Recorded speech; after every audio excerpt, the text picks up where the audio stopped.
Election Commission of Nepal briefs foreign missions on Nepal's upcoming elections. Diplomats apprise of final stage preparations. Full security arrangements in place for March 5 elections. Home Minister Ariel assures peaceful voting across the country. Nearly 1 million young Nepalese set to vote for the first time. Youths demand capable leadership and secured future at home.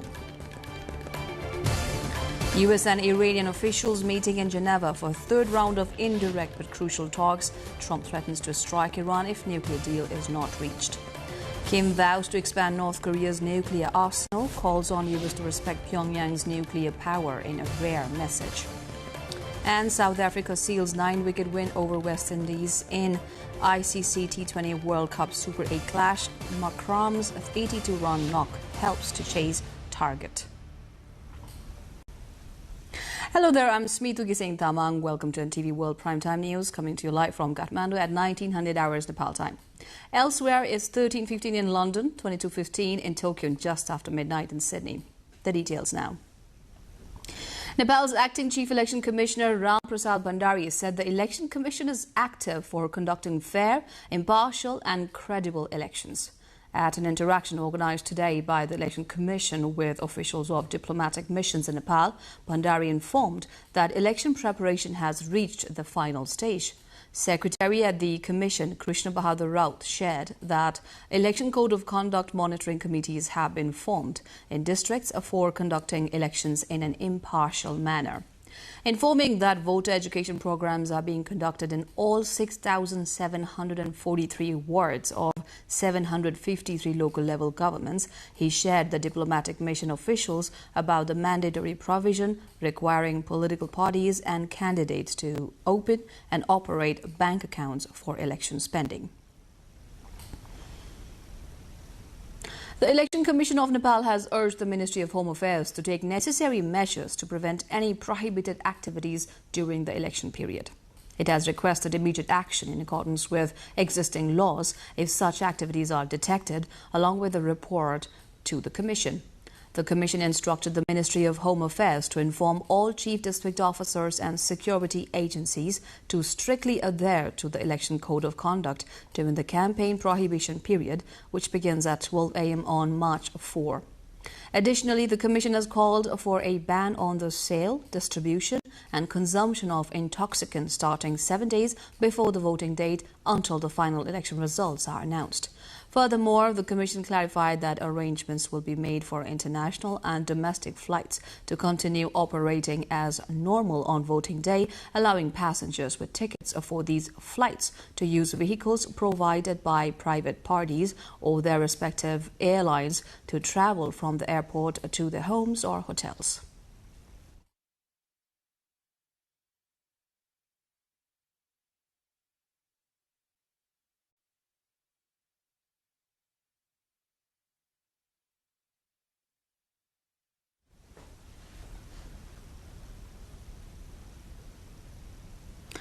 Meanwhile, Nepal's Minister for Home Affairs, Om Prakash Arial, has said that all necessary arrangements have been put in place for the March 5 polls.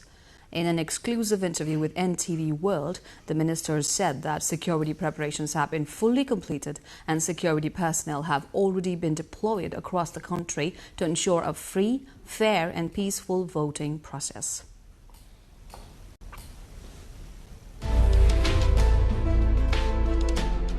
We have prepared a comprehensive security plan, which is named as Integrated Security Plan for Election.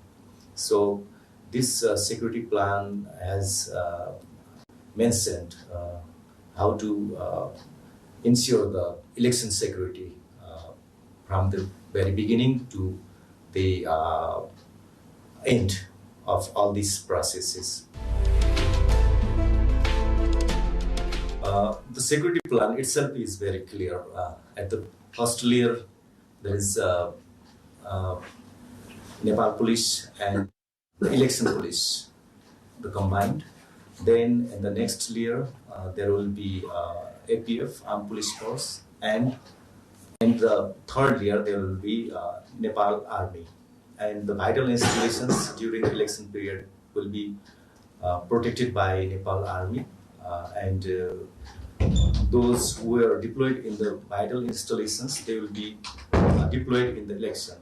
So this is the basic framework how the security forces are used in the election.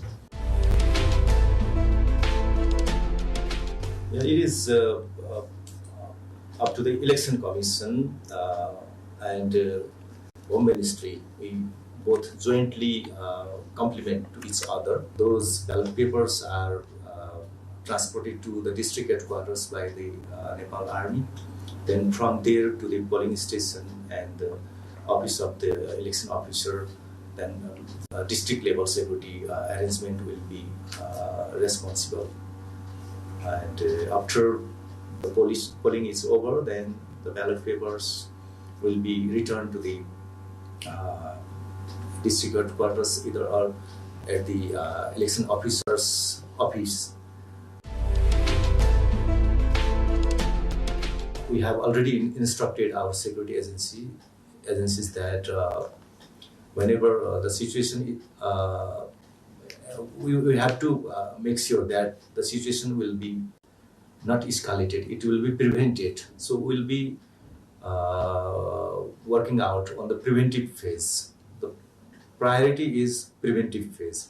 And if situation goes beyond this and it goes to controlling phase, then at that time as well, the use of force, the rules and directives regarding use of force and rule of engagement should be properly followed. And minimum use of force can be allowed, but excessive use of force is not allowed. The option could be in some situations to halt the election process there, and repolling will be arranged again. So election commission, it is ultimately up to the election commission who can halt the polling there and arrange repolling. Whoever is liable for this derailment of the election process will be investigated, prosecuted, and subjected to proper penalty as well this time. A total of 186,000 temporary voters have been registered for the upcoming House of Representatives election in Nepal. These voters will be allowed to cast their ballots under the proportional representation system at designated polling centres. There's a provision to include in the temporary voter list those whose names are already on the voter roll but who have been deployed for election duties or are otherwise unable to vote at their assigned polling stations.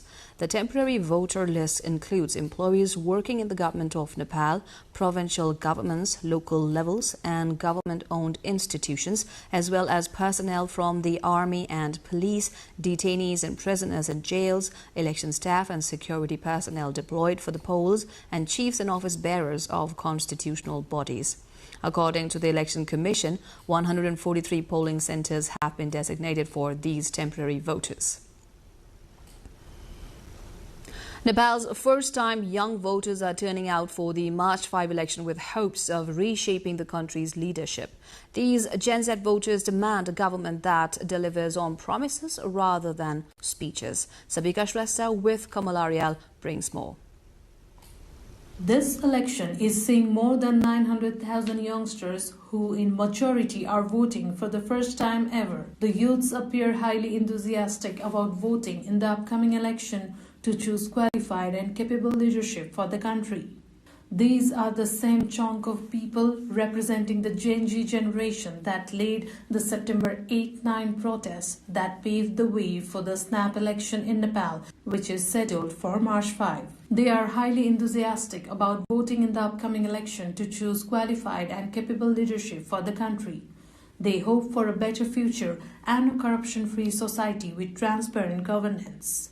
Although parties have promised to end corruption and maintain good governance in the past, those promises never turned into reality. Hence, they expect the government formed after the March 5 election to make a fresh start. They are also calling for increased investment in education and health, development of institutions providing technical and practical training and industrial growth to create jobs at home, ending the need to go abroad for work. As polling day draws near, these young voters see the election not only as a chance to select representatives, but also as a means to end years of administrative malpractice and corruption. यो निर्वाचन भइसकेपछि देशमा अलिकति शान्ति आउँछ, स्थायित्व आउँछ, अलि system बस्छ भन्ने छ। पहिलाको जस्तो करप्सन धेरै नहोस् हैन, अनि जनता र त्यो पोलिटिकल लिडर्सहरु गभर्नमेन्ट र जनतामा चाहिँ ट्रान्सपेरेन्सी मेन्टेन होस्। पोलिटिकल स्टेबिलिटी, ट्रान्सपेरेन्सी भयो, त्यसपछि मान्छेहरु विदेश नजाओस्, यही बसेर काम गरोस्, रोजगार पाओस्। करप्सन फ्री हैन, आफ्नो स्वार्थ भन्दा पनि जनताको लागि काम गर्नु पर्यो।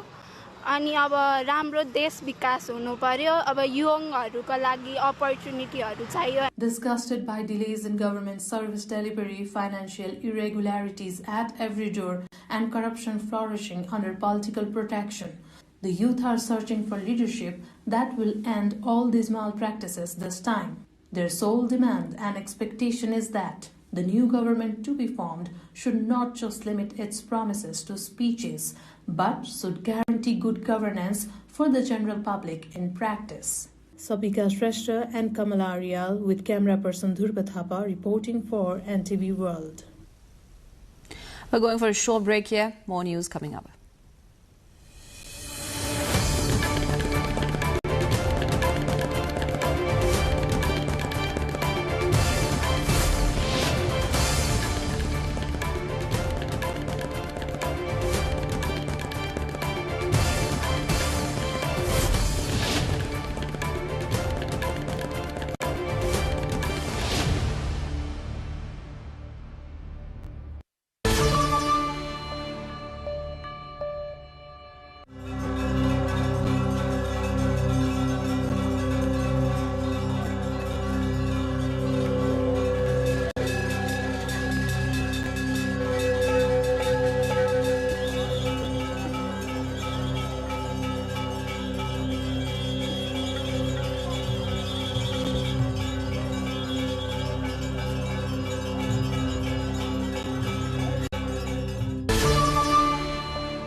Welcome back. You're watching NTV World Primetime News. The remaining updates.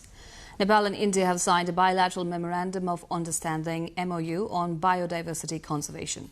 The MOU to this effect was signed in the presence of Minister for Forest and Environment of Nepal, Madhav Prasad Cholagai, and Minister for Environment, Forest and Climate Change of India, Bhupendra Yadav, in New Delhi on Wednesday. The MOU was signed by Nepal's ambassador to India, Dr. Shankar Prasad Sharma, on behalf of Nepal, and by Tanmay Kumar, Secretary of the Ministry of Environment, Forest and Climate Change, on behalf of India. There are protected areas and biological corridors in the bordering areas of both nations, providing habitat to many wild animals, including elephants, rhinos and tigers. These wild animals cross the borders freely without hindrances. The MOU, therefore, is expected to play a role in enabling both countries to coordinate and cooperate in the protected areas, biodiversity and wildlife crime control, adopt a shared strategy related to biodiversity, and develop the capacities of personnel working in the field. Both Nepal and India are signatories to various international treaties on environmental conservation, including biodiversity, under the United Nations. Government has initiated an investigation into the incident following the death of 19 passengers in a night bus accident that occurred on Monday morning at Benighat Rorang, rural municipality of Darling, along the Prithvi Highway. Authorities have stated that a detailed report will be prepared after collecting evidence and recording statements from survivors and eyewitnesses. The bus was en route to Kathmandu when it veered off the road and plunged down a slope. Several others injured in the accident have been rescued and taken to nearby health facilities for treatment.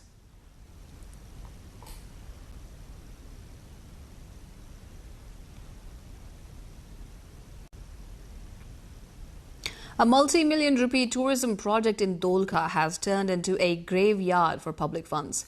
What was envisioned as a premier Peacock Park to boost local tourism now sits in ruins reclaimed by the wilderness.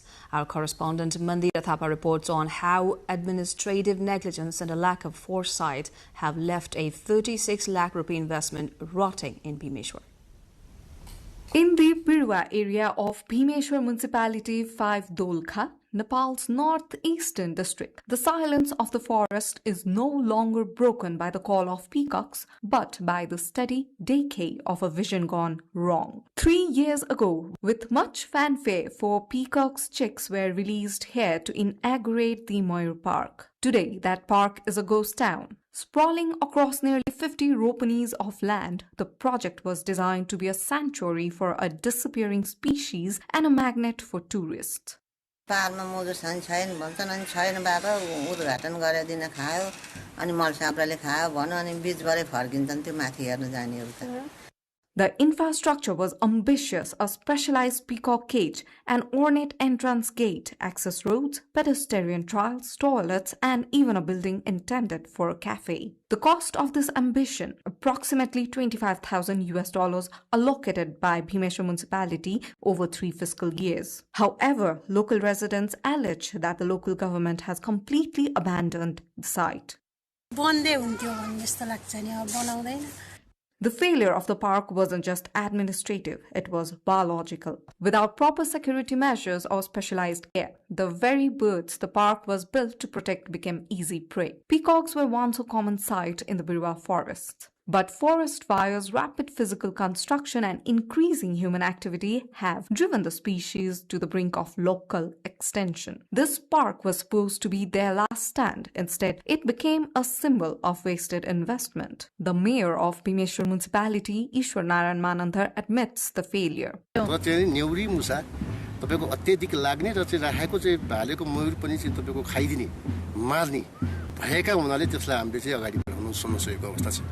This sorry state of the conservation park gives clear message: conservation requires more than just concrete and cages. It requires a commitment uphold. Suveksha Rajak with our local correspondent Mandira Thapa reporting for NTV World. Time again for a short break. We shall see you at the other side with international updates.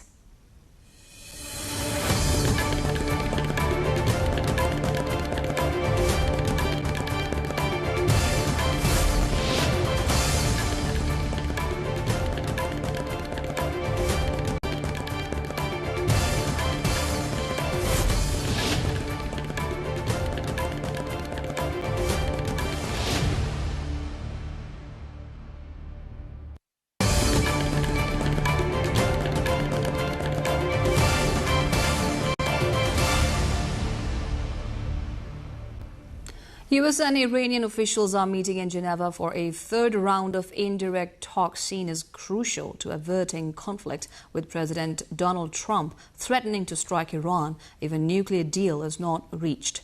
The discussions come amid the largest US military buildup in the Middle East since the US-led invasion of Iraq in 2003, and with Iran vowing to respond to an attack with force. The talks are again being mediated by Oman's Foreign Minister Badr al-Busaidi, who said negotiators had demonstrated unprecedented openness to new and creative ideas and solutions. However, the chances of an agreement remain unclear. Trump has said he prefers to solve the crisis through diplomacy, while Iran has rejected the U.S. demand to stop the enrichment of uranium in its territory. However, there have been indications that it is prepared to offer some concessions about its nuclear program.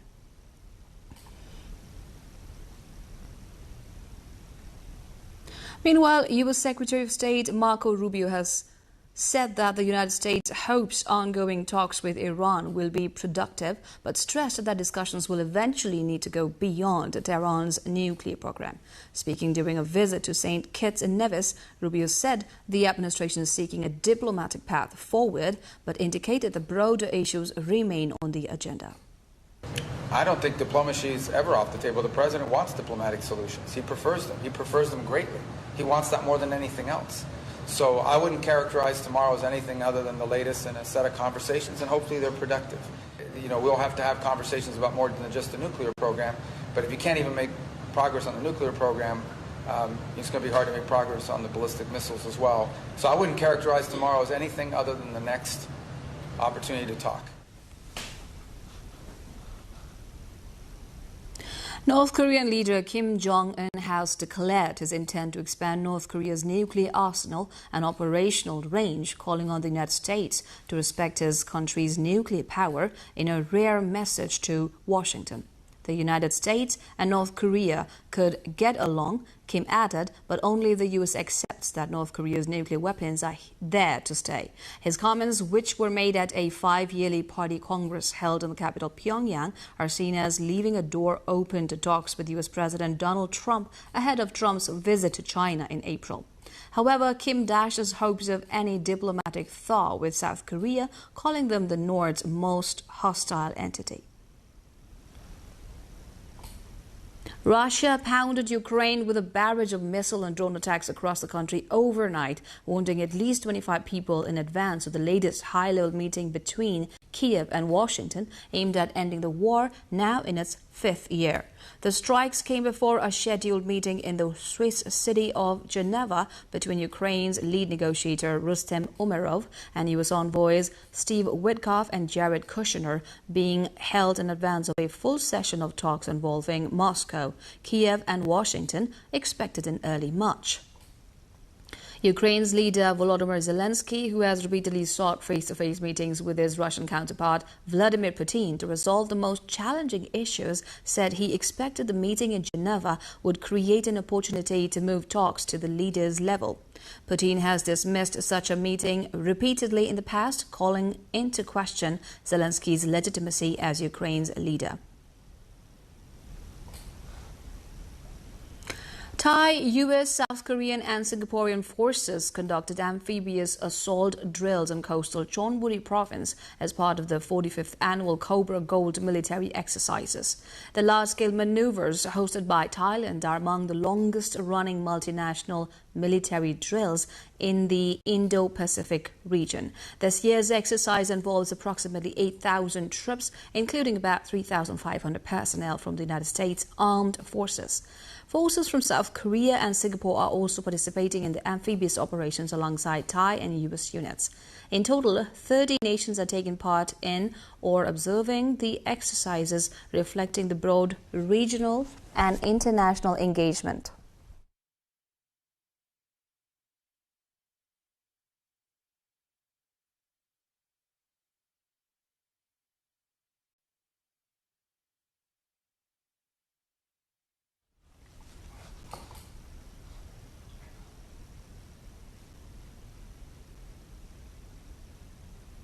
More international news lined up. For now, a short breather.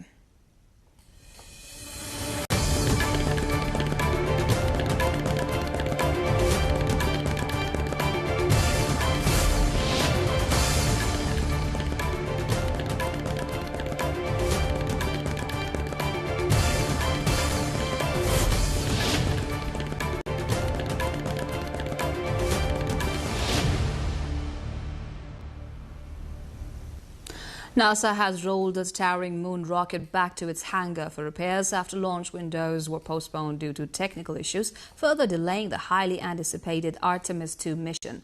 The rocket was returned to the Kennedy Space Center's Vehicle Assembly Building following a series of checks that identified problems requiring additional work before liftoff. The latest setback pushes back timelines for Artemis II, NASA's first crewed mission in its renewed lunar exploration program. The approximately 10-day mission is set to carry 4 astronauts, 3 Americans and 1 Canadian, on a journey around the moon without landing. Artemis II is intended to pave way for future missions that aim to return humans to the lunar surface and establish a sustained presence there. More than 800 whooper swans stopped over at the Manas National Wetland Park in northwest China's Xinjiang Uyghur Autonomous Region on their wintering migration during the Chinese New Year holiday from February 15 to 23. bringing vitality to the winter landscape. They drew crowds of visitors to enjoy the spectacle amid Spring Festival celebrations. Located on a major migratory route, the park has become an ideal winter habitat for birds amid constant local conservation efforts. The presence of the swans highlights the success of ongoing wildlife protection initiatives and underscores the importance of preserving migratory corridors in the region.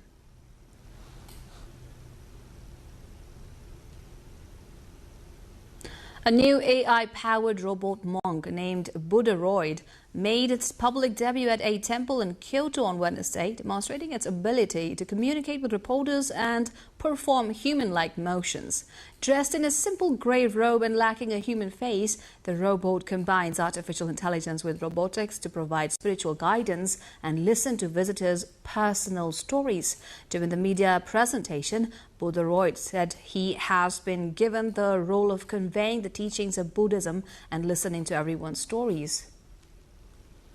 Highlighting its intended role in offering religious and emotional support.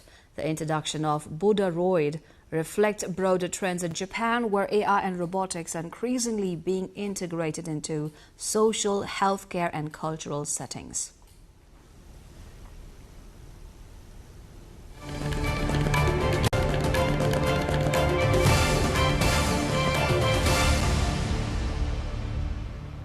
Now the sports.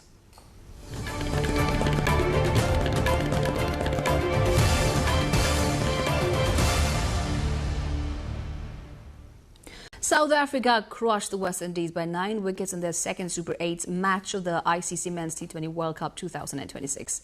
In the fixture played at Narendra Modi Stadium in Ahmedabad earlier today, South Africa chased down the target of 177 runs in 16.1 overs for the loss of only 1 wicket. Captain Aiden Markram scored 82 runs from 46 balls with 7 fours and 4 sixes, while Quinton de Kock played a knock of 47 runs from just 24 balls, and batter Ryan Rickleton remained unbeaten on 45 runs. Meanwhile, in today's second fixture, hosts India's batting against on Zimbabwe in an encounter underway at M.A. Chidambaram Stadium in Chennai City. Cristiano Ronaldo has bought a 25% ownership stake in Spanish second division side UD Almeria through his business arm CR7 Sports Investments, the club announced on Thursday. The 41-year-old, currently starring for Al Nassr in Saudi Arabia, said this move fulfills his ambition to contribute to football off the pitch and help the club grow. Almeria, currently third in Spain's Segunda Division, were relegated from La Liga in the 2023-24 season and are controlled by a Saudi ownership group that welcomed Ronaldo's investment. The investment marks a significant step in Ronaldo's transition towards football management and ownership while he continues his playing career.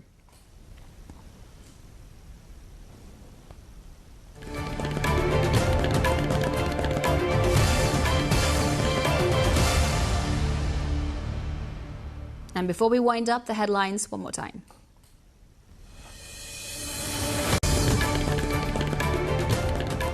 Election Commission Nepal briefs foreign missions on Nepal's upcoming elections. Diplomats apprise of final stage preparations.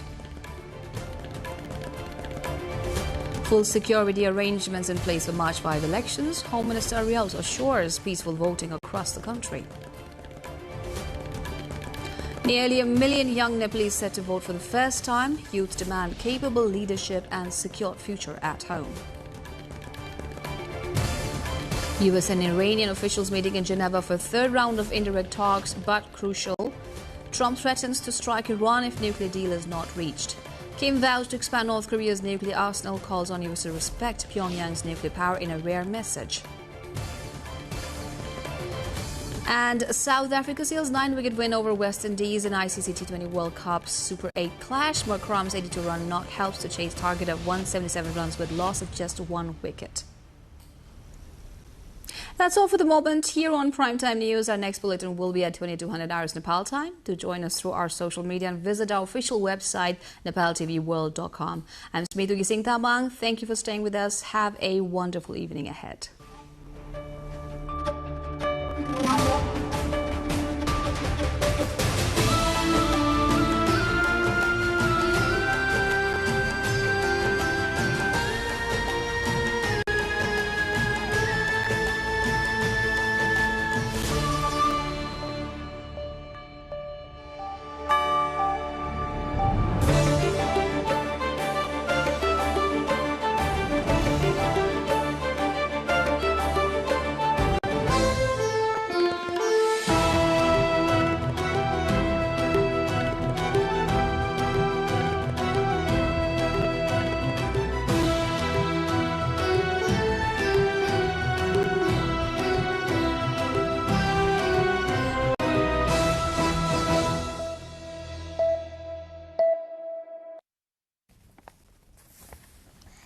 Welcome to the studios of NTV World in Kathmandu. Public Service Broadcasting PSB Nepal's new initiative to make Nepal more visible and audible to the global audience. Welcome on board.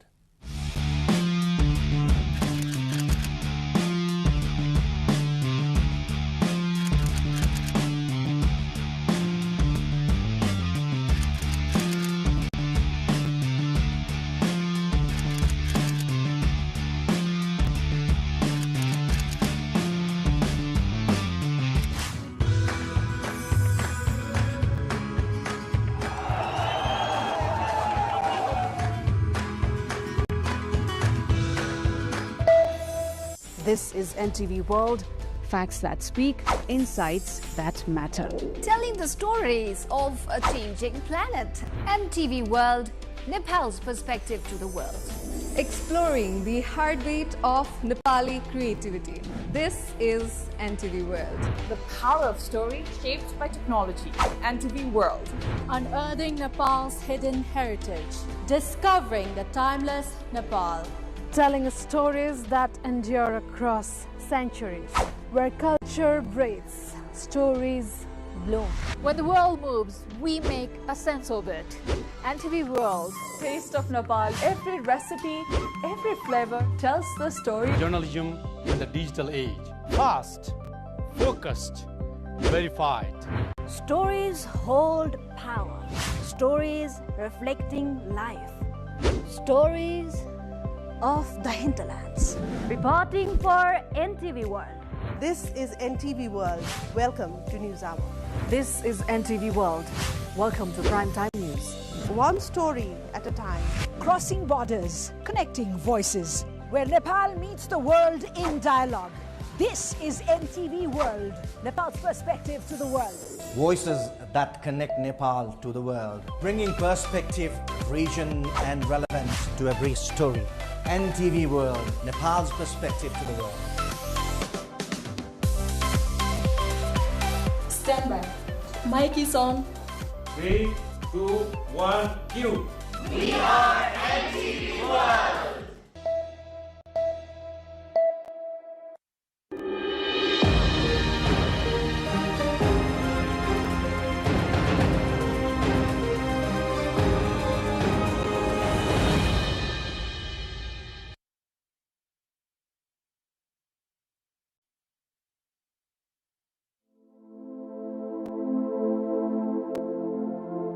Nepal, a land of unparalleled natural beauty and rich heritage. Tucked in the heart of Himalayas, this small yet mighty country is a living tapestry of religious, cultural and historical significance. The capital city of Kathmandu sits like a jewel at the crossroads of time, surrounded by towering peaks and the lush landscapes of Kathmandu Valley. The vibrant city is home to a unique blend of cultural families, each deeply rooted in the traditions that have shaped Nepal for centuries. Kathmandu is a city where history, religion and art are not just preserved but actively celebrated. This city is also the proud home to 7 of the world's most significant cultural heritage sites, all of which are recognized by UNESCO. For centuries, the people of Nepal have dreamed of sharing their nation's unique story with the world.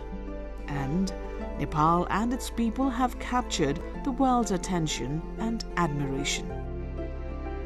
It is a place that draws people from every corner of the globe, inspiring awe with its ancient temples, stunning architecture, and deeply rooted spiritual legacy. In 1989, UNESCO declared 3 historical zones in Kathmandu as World Heritage Sites, including 2 Buddhist stupas and 2 Hindu temples.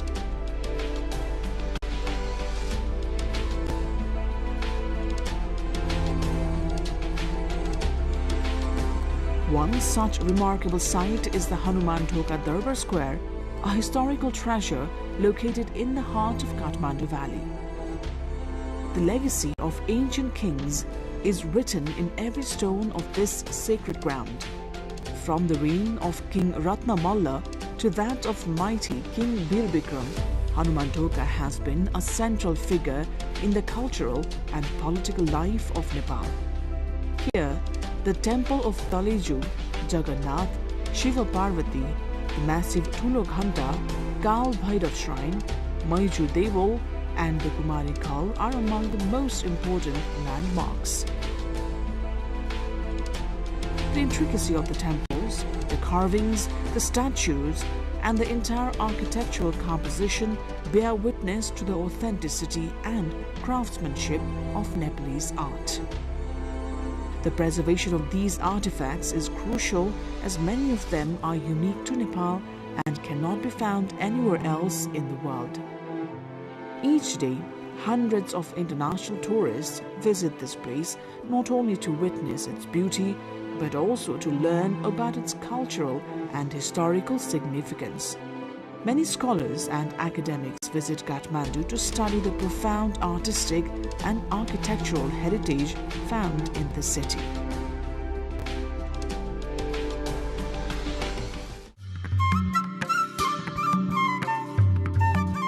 Another historical gem is the Patan Darbar Square, an ancient palace complex that dates back to Malla dynasty. Located in the city of Patan, which is also known as the City of Art, the square is a testament to the creativity and devotion of Malla kings.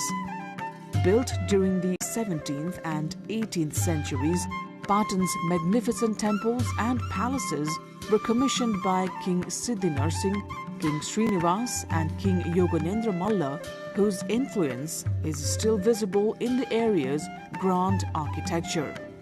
Some of Patan's most famous landmarks include Mool Chowk, Sundari Chowk, Bhimsen Mandir, Krishna Mandir, Taleju and Kumbheshwar Mandir. Among these, Sundari Chowk is an attraction in itself, and nearby Tusa Hiti Dhara, a traditional water spout, adds an authentic touch to the cultural experience. The Krishna Mandir, built in the distinct Shikhara style, is another highlight. This temple is particularly famous for its stone carvings depicting scenes from the Ramayana and Mahabharata, an absolute visual feast for visitors. For centuries, Patan has stood as a symbol of artistic excellence. The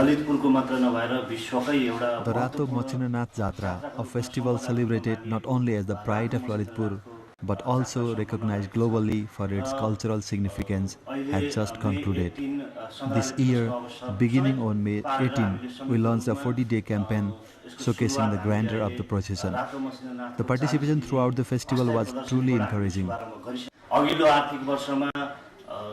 Last year, we welcomed around 200,000 visitors.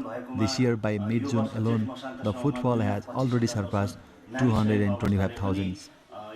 This achievement fills us with immense pride, while also reminding us that there is still much more to accomplish.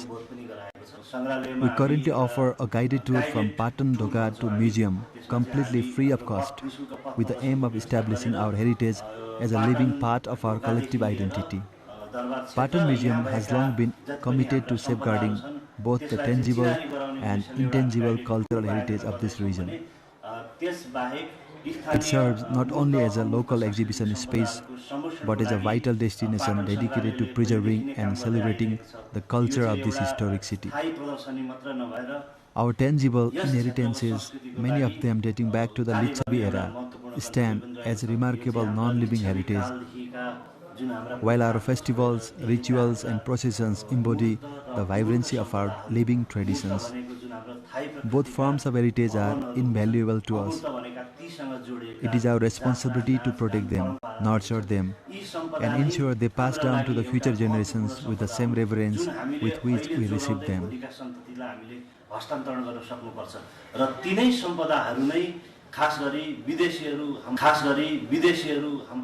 International tourists travel to Nepal to experience the richness of our natural and cultural heritage. Our historical buildings, artifacts, sacred idols form an integral part of that experience.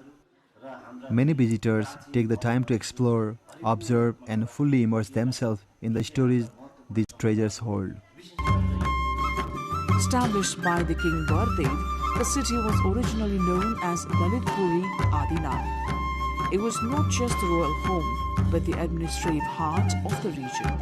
The intricate woodwork, the timeless architecture, and the thriving cultural scene make Patan a perfect example of Nepal's historical richness.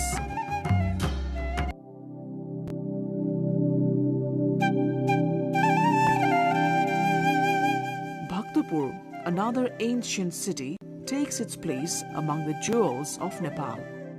Known for its stunning art, culture, and architecture, Bhaktapur is a city that has preserved its medieval charm. According to Gopal Raj's genealogy, the city was established by King Anandadev. The Bhaktapur Darbar Square is one of the most captivating sites, with attractions like Singhadwar, Swarnadwar, Chardham, and Nyatapol Mandir. Among these, the Pachmanna Jhale Darbar, or the palace with 55 windows, stands out as an iconic symbol of Bhaktapur's rich history. This palace, originally built during King Yakshamalla's reign and later reconstructed by King Bhupatendra in the 17th century, is one of the finest examples of the Malla period's architectural prowess. The art gallery within the palace is also a significant attraction for tourists and art lovers. The cultural heritage of Bhaktapur is alive and well.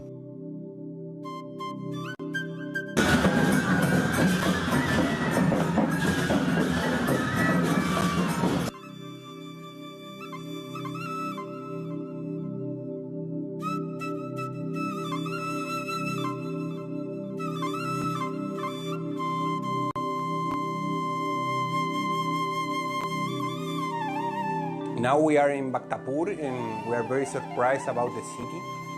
It's like incredible. Imagine that from how long this city has been with human beings and culture around. So we are very impressed. Probably it's one of the most beautiful cities that we ever seen. The construction, the architecture is very nice. The bricks, that is like all the city made from bricks and wood.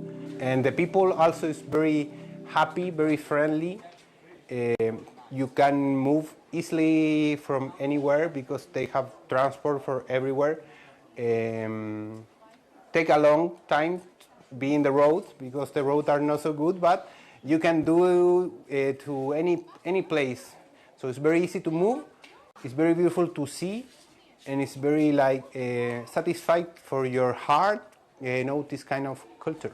Bhaktapur, who is one of the most beautiful cities that I never seen before. It's a very ancient city. Some temples were constructed like in 12th century. So you feel like in other time, and you can walk a lot of days and you can see the smile of the people, the street, this history. So we are very impressed and happy to came to this country. Every day I send pictures to them, to my family, and they are so impressive too. I think that this country is a very complete country to spend a holiday or a long trip, wherever you can do. You can be in different parts with different views and history and culture. So I invite all you to come to Nepal and enjoy this beautiful place. From the Kumars who craft their signature mud products to the intricate wooden crafts that define the city, Bhaktapur offers a window into traditional lifestyle of the Malla era. The famous black cap, Bhatgaule Topi, worn by Nepali men, also originates here, a small yet meaningful piece of cultural pride.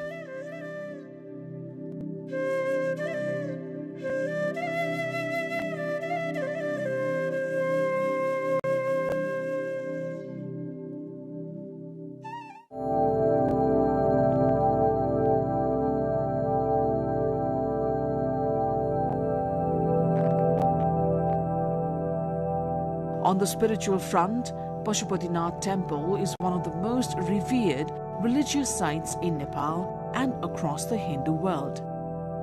The temple, built in pagoda style, stands as a beacon of faith for millions of Hindus worldwide.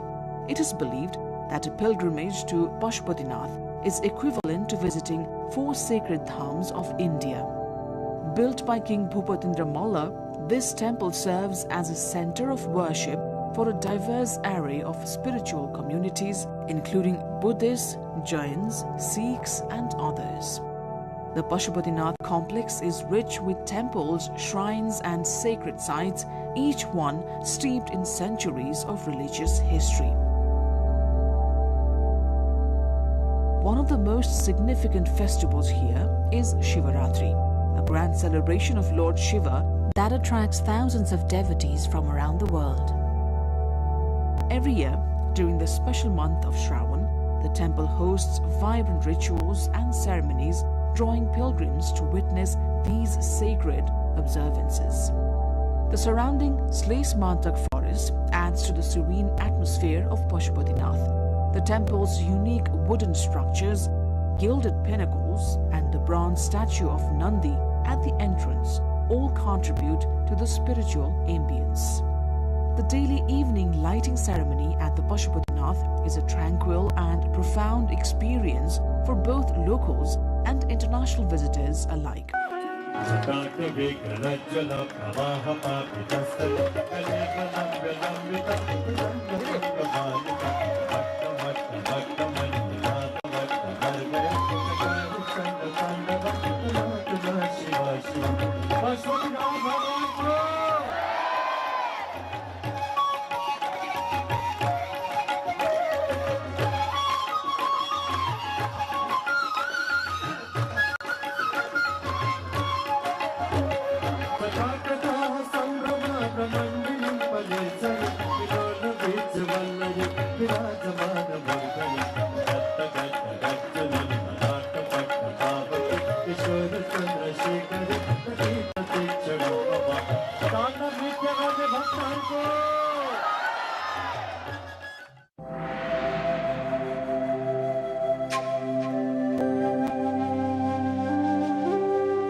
Swambhunath, also known as the Monkey Temple, is another spiritual landmark in Kathmandu.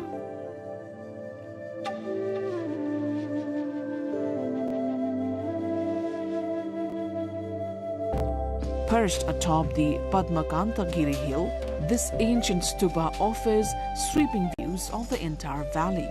The temple is especially important for Buddhists who revere it as a place of profound spiritual significance.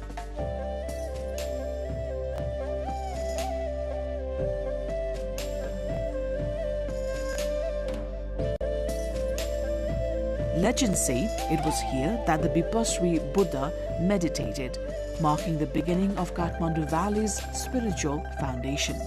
Swambhunath's 2 all-seeing eyes, which watch over the valley, are a powerful symbol of justice and wisdom. Visitors who climb the 365 steps to reach the stupa are greeted not only by the temple's beauty, but by the entire history of Nepal, etched in every stone and statue. The region also houses a museum and a library, both offering further insight into Nepal's religious and cultural past.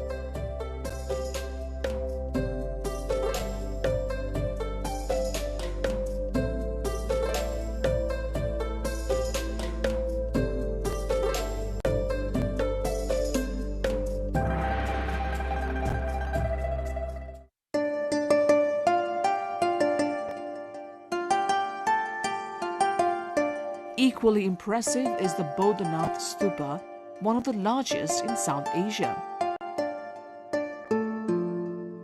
Built in the 5th century, the stupa is a testament to Nepal's enduring connection to Tibetan Buddhism.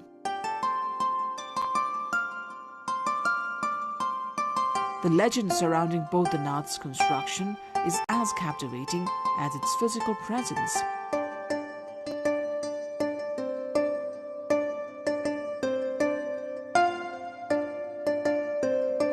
It is said that the king, upon being asked if the stupa could be built, mistakenly replied in the affirmative, leading to the creation of this sacred monument.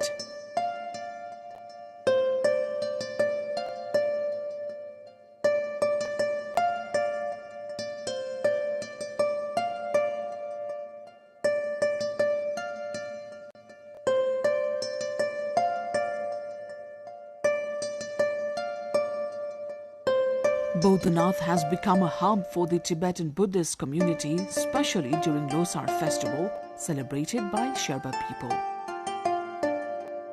Its significance stretches beyond Nepal, linking the country to broader Buddhist world.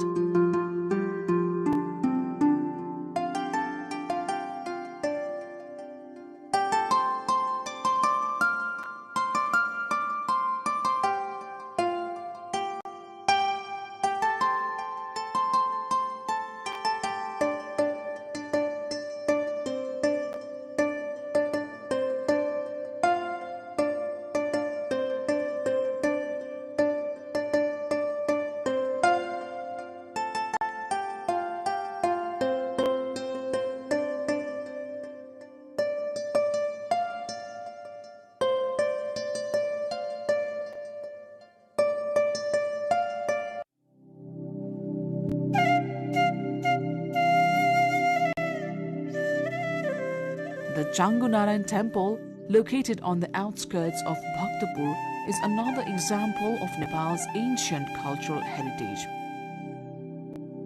Built in the 4th century BCE, it is one of the oldest Hindu temples in Kathmandu Valley.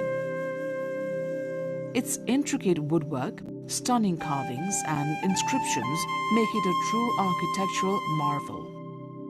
Dedicated to Lord Vishnu, the temple is a site of pilgrimage for Hindus and is also renowned for its artistry and craftsmanship.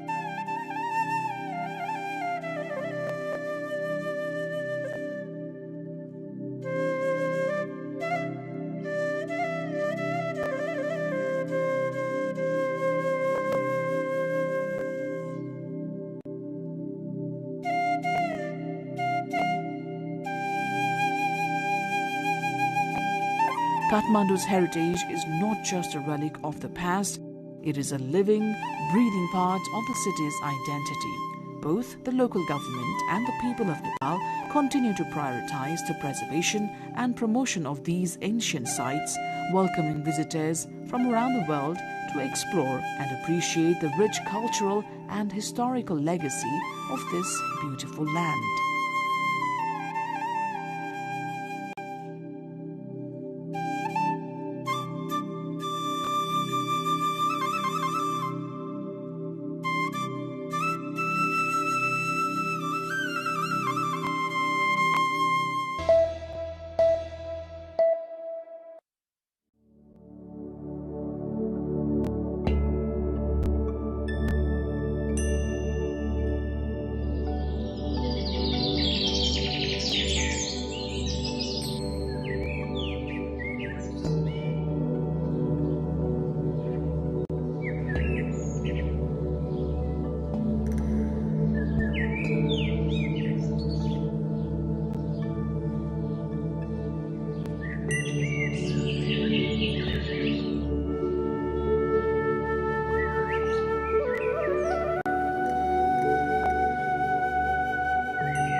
Today we have a very special guest joining us all the way from the beautiful hills of Virginia.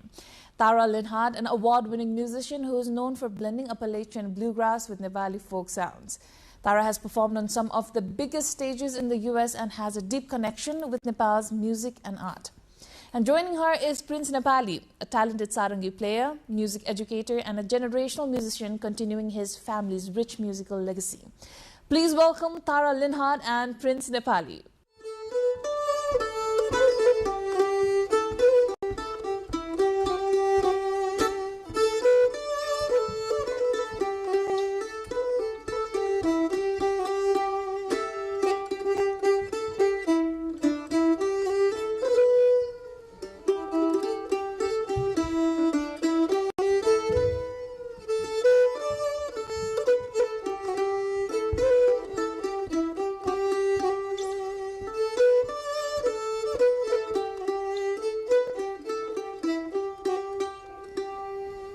So when Appalachian bluegrass and Nepali folk music come together, what do you think it connects to the bigger world, and what is the core of this music? Music is music, and notes are notes. And the Appalachian music and some of the Nepali music, it just has some of the same groove and same feel, and even very similar melodies, right? And also themes within the lyrics. And so they blend really well. And so I think it's hopefully it'll be more and more, but there should be a lot of cross-fertilization of the ideas between the two musics, because they sound great. Mm-hmm. I mean, we play a Nepali song and then an Appalachian song, and it sounds similar, same. And so you're saying that American folk instruments and Nepali folk instruments are somehow parallel to each other. They work really well together. And the Nepali sarangi, we recorded it, a friend of mine, Danny Nicely, and I, we recorded a bunch of sarangi music many years ago, probably a little after 2000 or something. And we brought just the sarangi music without the bansuri and the model. And we brought it back to America, and we played it for some of the Appalachian style, like bluegrass and old time, we call it the paharakogit, from the Appalachians. We played it for the professional violin players. We call them fiddle players there. And we said, where do you think this person is from? What is this? And they said, well, it's definitely Appalachian fiddle playing. I almost know the song, but I don't know the song, so it must not be in my state. It must be in the next state over, because it's, I almost feel like I know it, but I don't. And then we said it's a sarangi and it's in Nepal, and they'd be like, you know, blew their minds because it's so similar. So fiddle is from another, you're from Virginia, right? Yes. So fiddle is this instrument called fiddle from another state, or how does it work? A violin, so in English, it's very funny, the history of English, we have two words from many things. We have the fancy sounding formal word, which is from French, like violin, and then we'll have a more basic, the people, common person word, which is usually from German. So the violin and the fiddle are the exact same thing. Same thing, yeah. But one is from German, and so that's like what the country people, you know, they'll want to call it the fiddle, and they'll just play it, and they'll like to have people dancing, and they'll be like they'll play it like this, right? And then if you have really good posture and your eyebrows are up and you play it, then you might play the violin. Okay. So it's basically like the country music, you know, basically whenever you're traveling, you see the folk and the local thing, you know. It's not like I mean, you don't have a proper posture to it, you know, and then it's basically how the lifestyle is more about, you know, how you play. The music is more about the lifestyle that you and find for fun, people. And also for fun, mostly for the community music and everything. You know, like we gather up. Play. If you see, like I've spent a lot of time in some of the Gandharva villages, and when there's no audience and they're just them, they're playing because they want to play and they enjoy the music, and their kids are dancing and their kids are learning to play, growing up from a young age.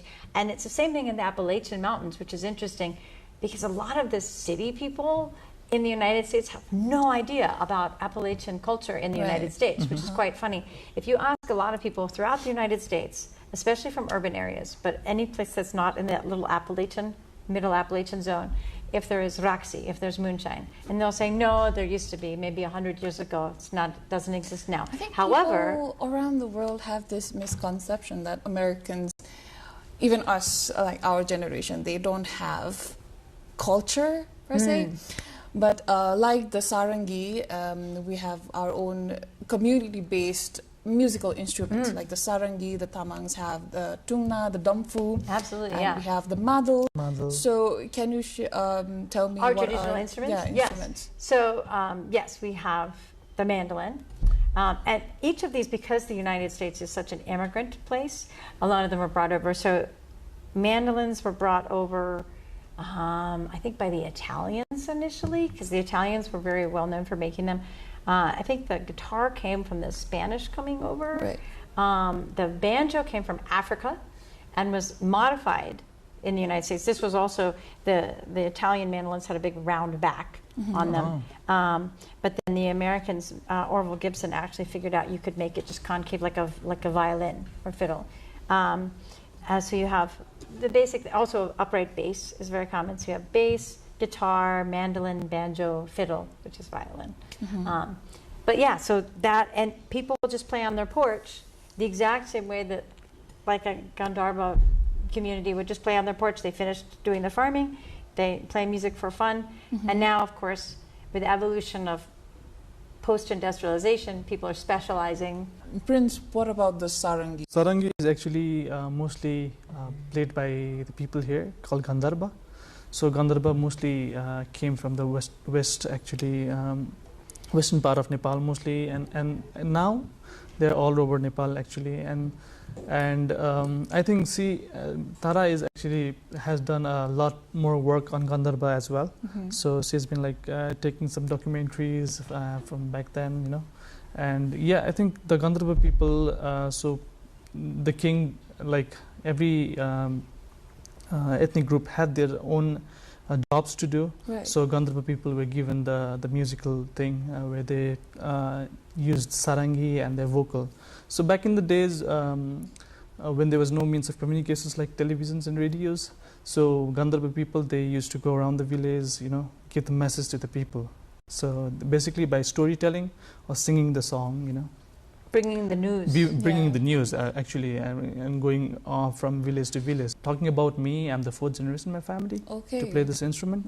So everybody in my family is like, we come from a Gandharva family, and everybody in my family played like sarangi or madal or somebody singing, you know. That's amazing part of it actually. So Prince, how did you start playing the sarangi? Sarangi, yeah, was always at home, basically. So, so I used to see like my father, and he's been playing music all his life. Grandfather as well. So yes, so yeah, Mangar Kansa Nepali is my great grandfather, and Ramsaran Nepali is actually a very big singer. I mean, he traveled a lot. Ramsaran Nepali is a pioneer sarangi player of Nepal. Yeah, he was a singer and a sarangi player. He traveled along with sarangi in many parts of the world. So yeah, and he kind of like introduced like the metal string for sarangi, and sarangi itself as a lead instrument, you know. So back in the days, the instrument used to be only like accompanying the vocal, you know. They used to play, but just the melodies that they used to sing, you know. And nowadays it has been used as a leading instrument where you kind of like do solos and many things, you know. And they have like different styles of playing, like many musicians in Pokhara or some, they have like different style of playing. And also in the eastern part of Nepal, there are lots of people who have like a different style of playing. And yeah, when I was very young, like I used to see my father playing all the time he had like lots of different bands, and then he used to play in this band called Trikal, Sukarma, you know, and also was like traveling along with the instrument in many parts of the world. So whenever they were practicing, there used to be a sarangi just by the side, and I used to just go and pick it up, just, you know, noodle with something. I was like, I started really young when, like, I mean, he didn't force me to play anytime, but I was like so inspired by just looking at him, you know, how that music could change like the whole ambience there. So it also brought him to different countries and different places. And one story that I know that his father had told me was that he was playing a concert in France, and so he asked, you know, everyone's like, you'll have to see the Louvre, the big museum there. And he said, I wonder if there's any Nepali music in here, can we find out? And they went and they looked, and it was his grandfather had been recorded as a child, and it was in the Louvre Museum, which is pretty. Yeah, I listened to that music, and it was so amazing. That's what I'm like. What Tara told before was like the connection of like the style of playing. You know, in like most of the part of the world, when you listen to fiddle and sarangi, it sounds so close. You know, you cannot like recognize it's from Nepal or like from the US. You know, it just gets connected to you. I mean, in different forms. So.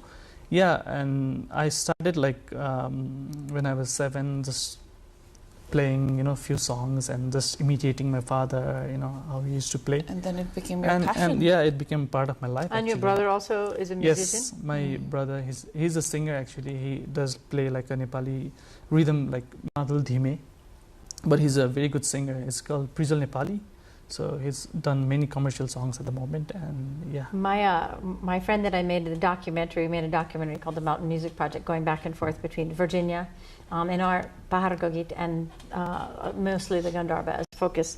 But he became a very gifted professional musician, and his father says the way that I got him to play music was I'd leave all the instruments out in the room, and I'd leave the house, and I'd say, "Don't touch them," and he'd leave, knowing that if you tell a kid not to touch the instruments, that's true. They're there, and they watch their parents having so fun nice. with it all the time. You know, that's some people think I'm going to make my children play, and they'll give them some classical lessons or something, and they have to sit and they have to play for a certain amount of time. It makes the kids often get a bad taste in their mouth from it. But if you just demonstrate how fun it is, it's like a game you get to play, but you have to know how to play the game. Then all the kids want to play the game. They want to be involved. Right. And then also he got the extra thing where his dad was like, "All right, don't touch that." And then as soon as his dad would leave, he'd look in and be So like, this is pretty he's amusing touching to me. it. Like, you all the way from Virginia, you as an undergraduate student, you were here in the 90s in Nepal. Yes. So how did that happen, and how did you meet his father? Well, I have to say in the 90s, I did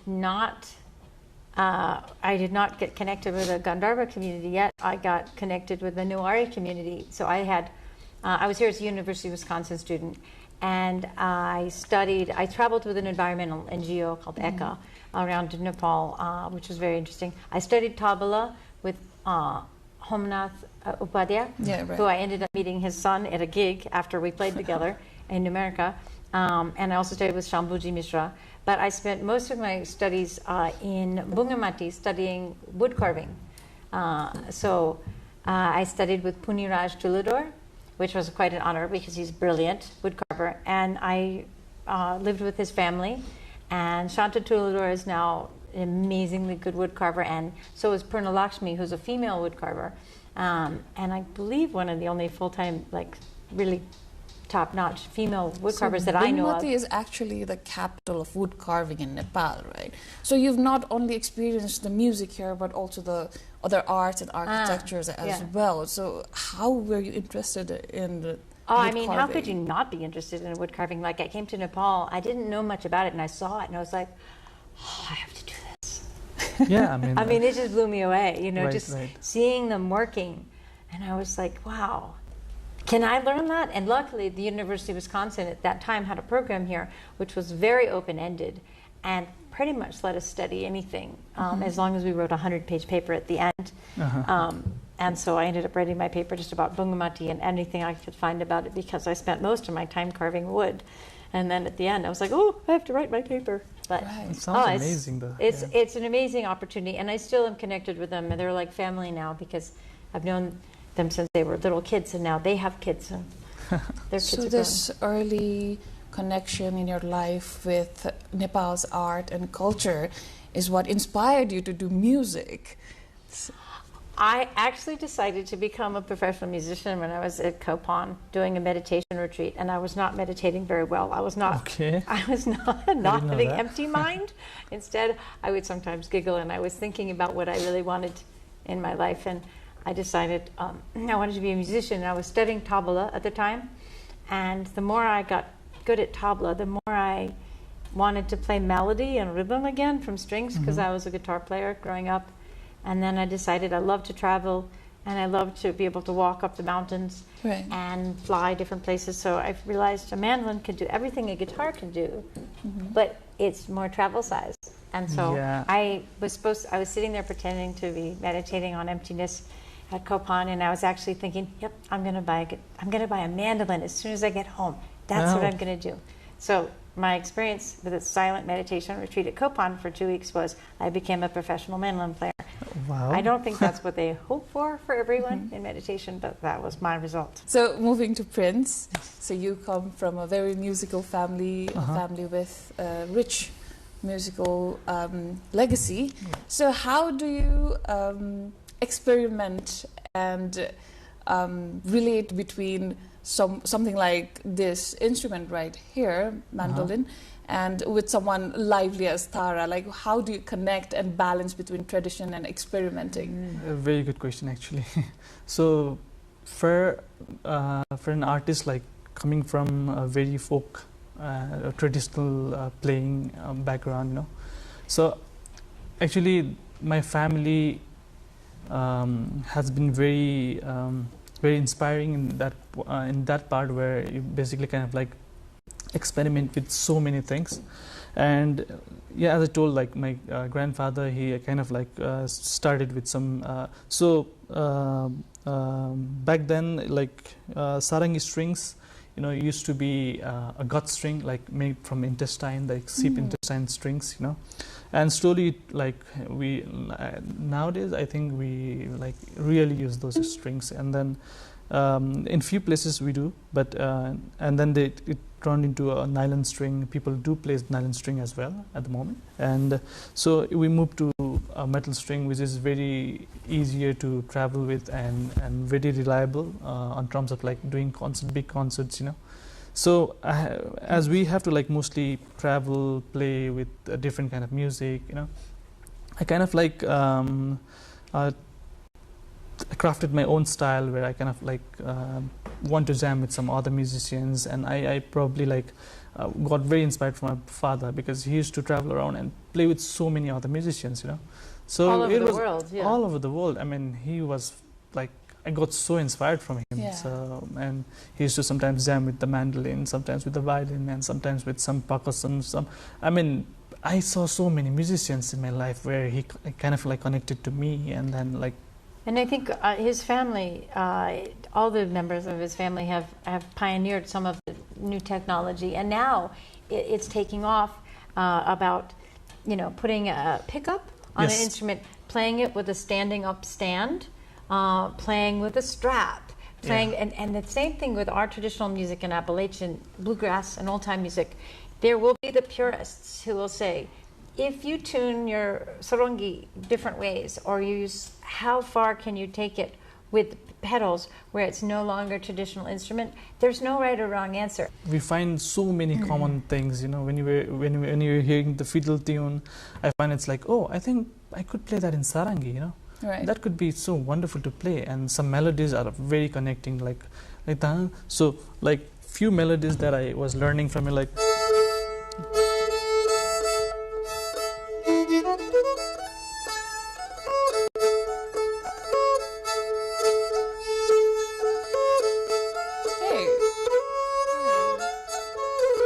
Doesn't, I mean, sound like Nepali song? It sounds American folk music, right? Okay, yeah, we can do like this is an American song, so you kind of feel like it's a Nepali song as well. Right. You know, you have like very common thing that you can like hear, you know, from the sounds of like.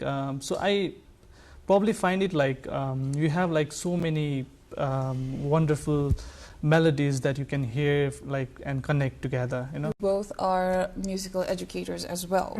Yes, so how are you trying to preserve these traditional musical instruments and folk music all together? Well, I just love to teach. I love to inspire. So I will, often people will come to me and they may even say, I want to learn rock and roll, I want to learn, and I'll say, great, we'll get to that. But first, let's try some Irish tunes and some bluegrass tunes and maybe a Nepali tune.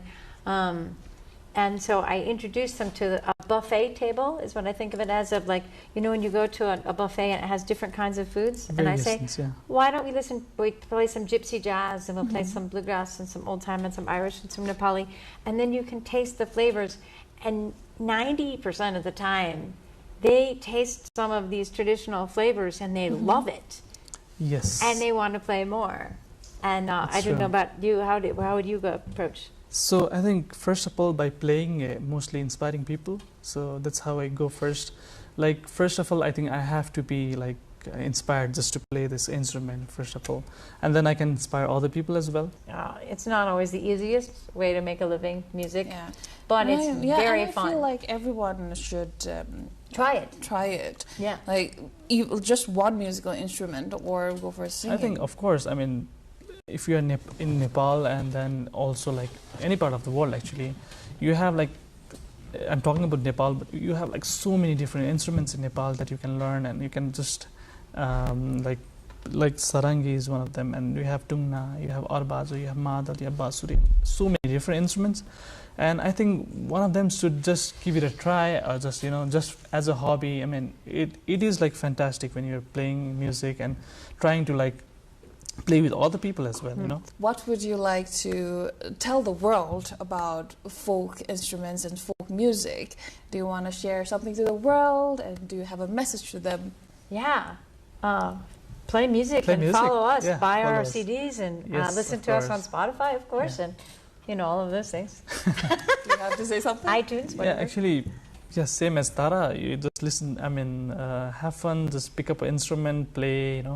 Just get one instrument, and then I think more of it is like we're trying to do some like part of having fun is one thing, but we also kind of like inspire people like just to pick up an instrument, just to have fun with it actually. So yeah, and even just follow your passions, even if it's not music. Perhaps your passion is drawing, painting, wood carving, any kind of pottery, but just things that make. Create something. Do something that brings you joy. Joy, yeah, that's true. Do something that brings you inspiration. Yeah. Okay, that is all for today, folks. Thank you for sharing your story and your sound with us, Prince and Tara. So it's amazing to see how music can connect worlds, from the Appalachian trails to the Himalayan hills. So thank you. See you next time. Thank you so much for having us. Thank you.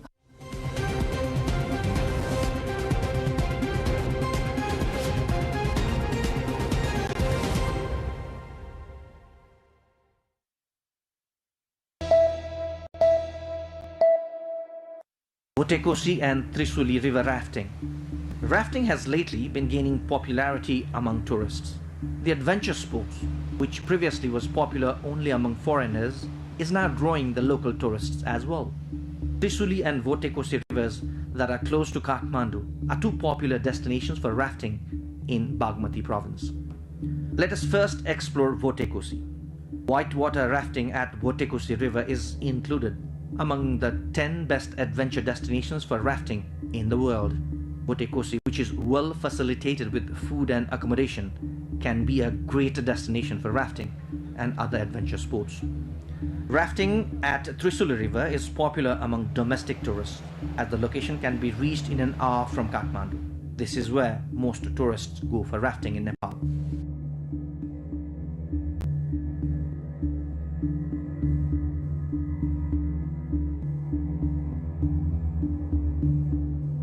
Rafting packages of Votekosi and Trisuli are appropriate for those who want to spend some good time for a few days.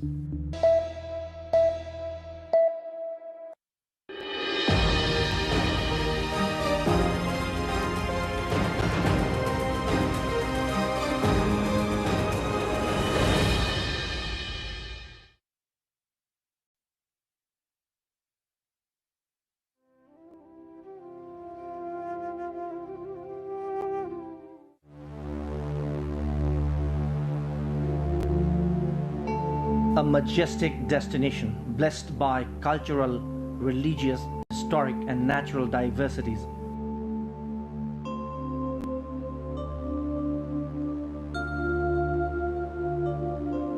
Nepal is the country of Mount Everest and the birthplace of Lord Gautama Buddha.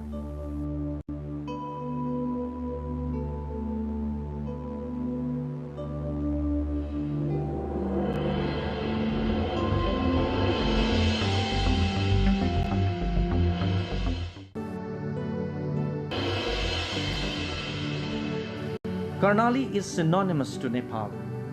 One can experience the diversity of Nepal by visiting Karnali province. It is a must-go destination for those who want to experience the real Nepal.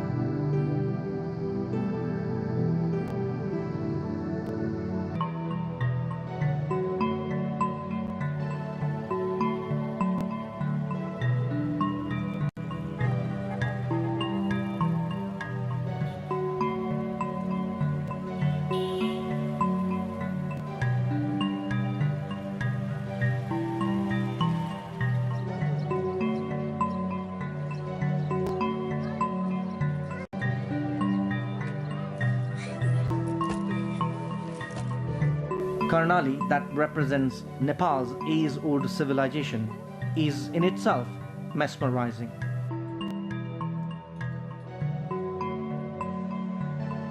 The province has immense tourism potential with its unique natural, religious, cultural, archaeological and historic diversity.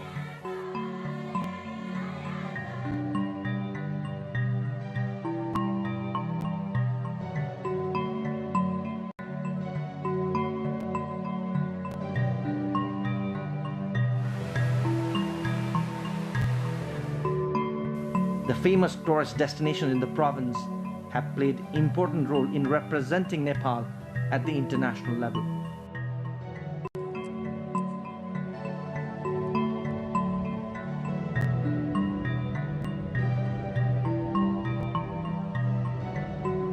Tourism can be the base for prosperity of Karnali region based on its immense prospects.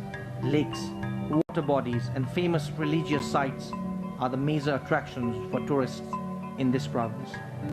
Rara Lake, Sefoksundu Lake, Bulbule Lake, Chayanath, Dai Lake, Sinja Valley, Humla. This is Rara. Rara is the largest lake in Nepal.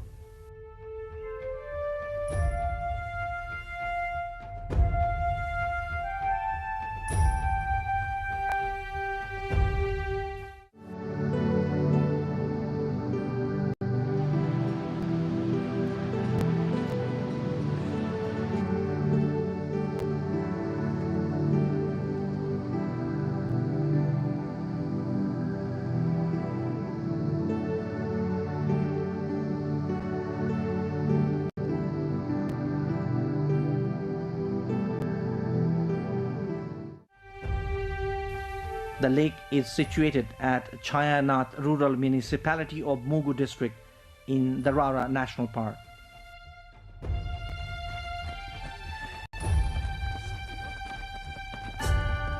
The unique lake is not just known for the different species of rare fishes and the musk ducks, but also for the changing color as per the climatic condition.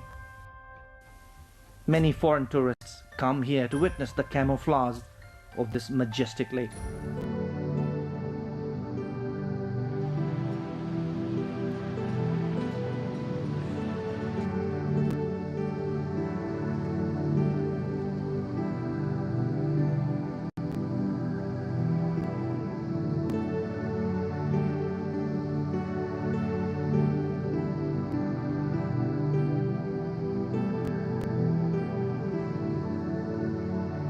A virgin destination a few years back.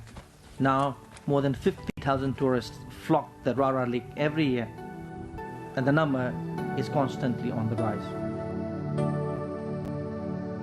Land and air are the two means to reach Rara Lake.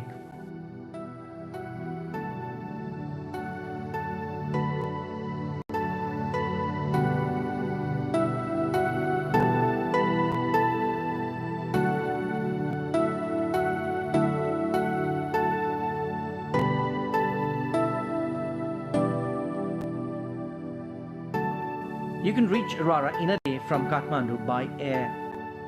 From Trivandrum International Airport, Kathmandu to Nepalganj, and another flight from Nepalganj to Talcher Airport in Mugu is the easiest option. However, from Talcher, it is another 3 hours uphill walk to reach the breathtaking Rara Lake. If you choose land travel, it might take up to 3 days. A day's travel from Kathmandu to Surkhet, an overnight stay.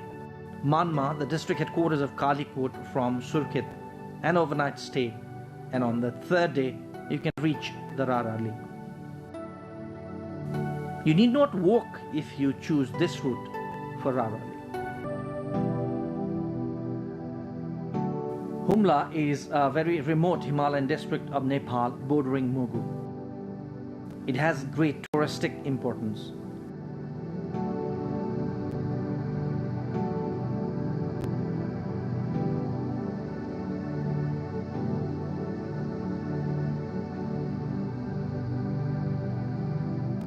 Many pilgrims who want to go to the mythical Kailas mountain via Mansarovar take the journey via Humla district.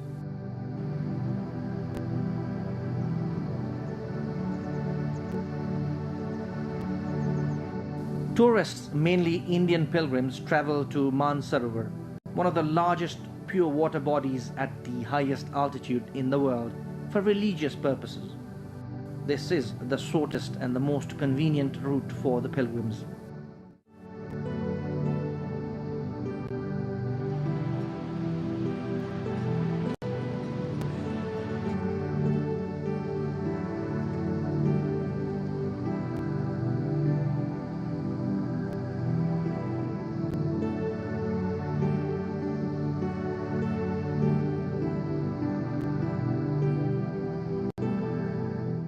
Most of the pilgrims traveling to Mansarovar choose air trip up to Simikot of Humla from Nepalganj.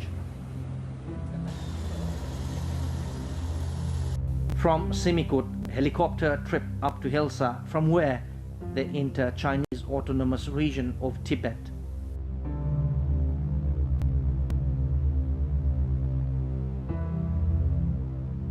One day's drive from entering Tibet, the pilgrims reach Mansarovar.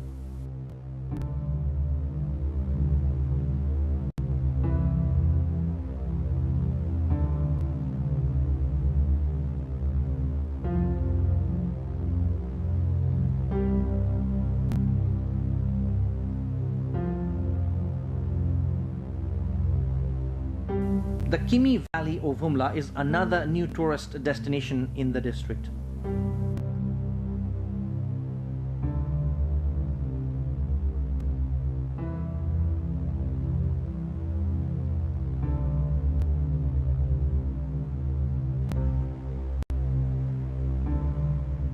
Ancient idols of archaeological importance and the monasteries have given it a new name, the Valley of Monasteries.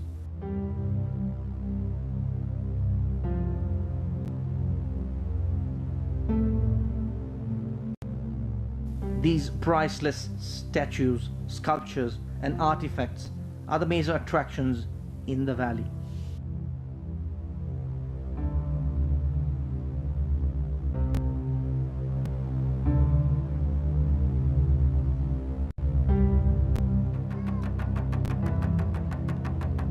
Majority of the tourists visiting Karnali are the pilgrims from India. Culturally, the people of the Karnali region believe in multi-deity worship, but majority pay homage to their ancestral deity, the Master God.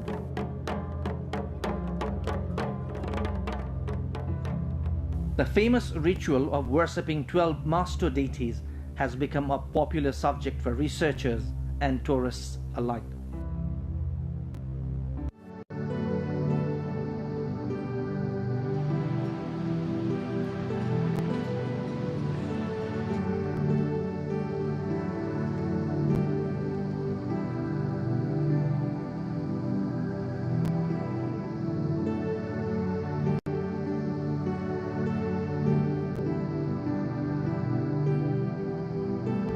Karnali is a majestic land, naturally as well as culturally.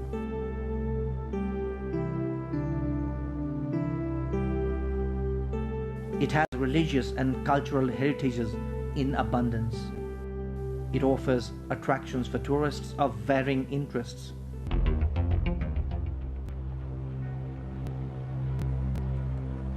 Somewhat deprived in education, health, and employment, Karnali's tourism potential, due to its unique and diverse nature, geography, religion, culture, history, and archaeology, is unexplored.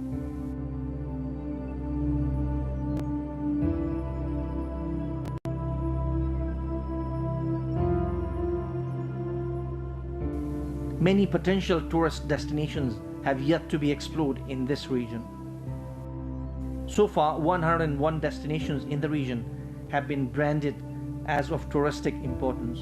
Of the 101, 13 are under federal government, 9 under province government, and 79 under local levels.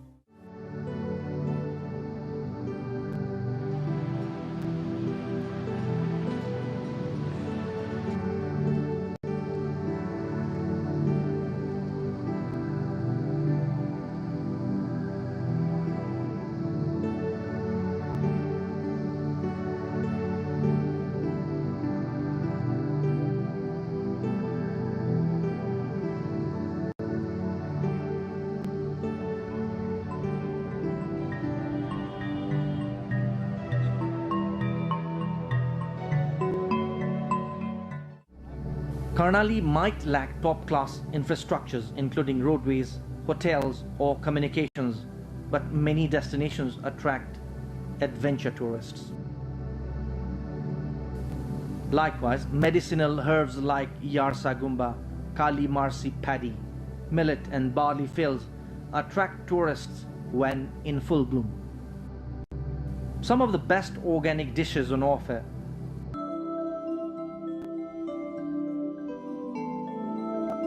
you might find Kali Marsi paddy, honey, broad beans, dry apple, marfa, barley, sip wool products as the gifts of Karnali. Whitewater rafting in the 5th best river in the world, Karnali, and very tall and majestic Kanjirova, Patarasi and Cisne mountains, open for expedition, challenge mountaineers and explorers alike.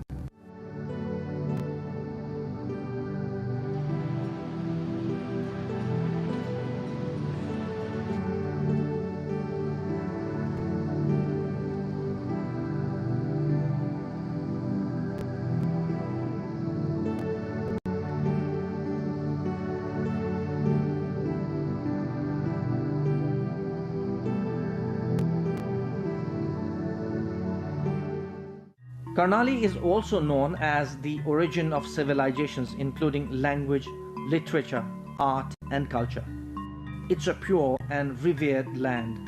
It has a lot to offer to researchers and explorers. Surkhet, the provincial headquarters of Karnali, is the gateway to most of the tourist destinations. Karnali Highway connects some of the destinations, including Kotgadi, Panchadeval, Bilaspur, Mahabu area in Daily.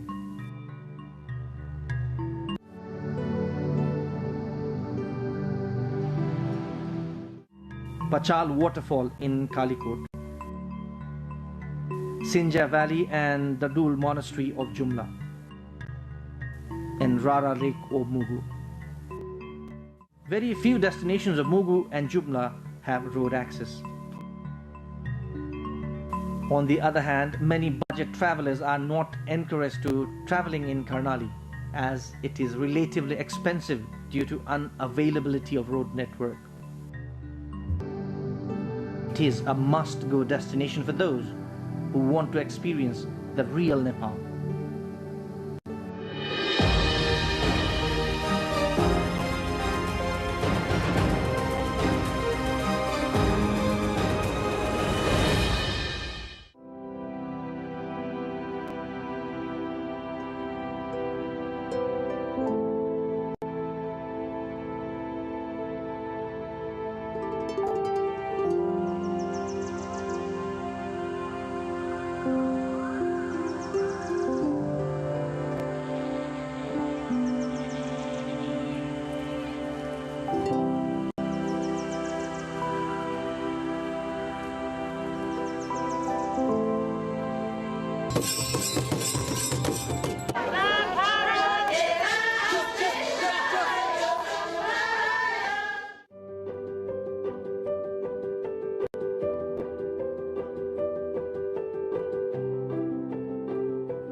Music, dance, food, art and devotion are the lifeblood of Mewar culture, an ancient civilization rooted in the Kathmandu Valley of Nepal.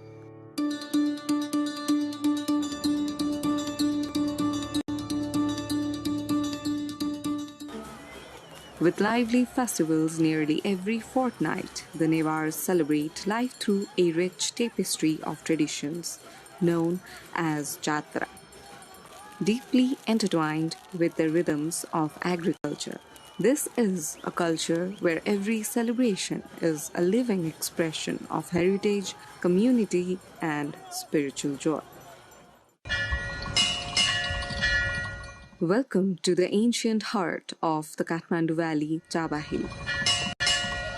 Here lies a sacred nexus of faith and tradition, Sri Chandravinayak Temple.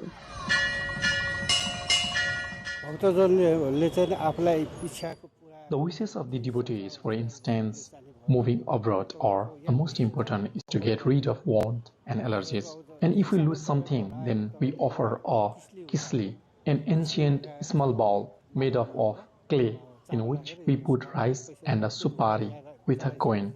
It is believed we retrieve the lost thing and wounds or allergies.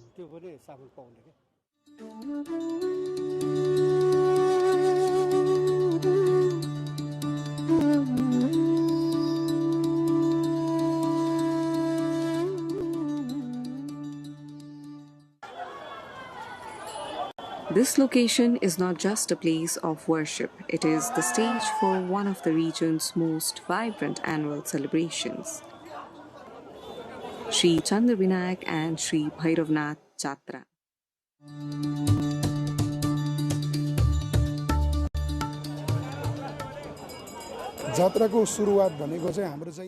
The beginning of the Jatra is always, according to the Newari date, what we call Sakimana Puni. Puni means full moon. It starts from the time of Kartik Purnima, and for this we have to take the auspicious time for the Jatra. There is a place called Amalkot Kacheri.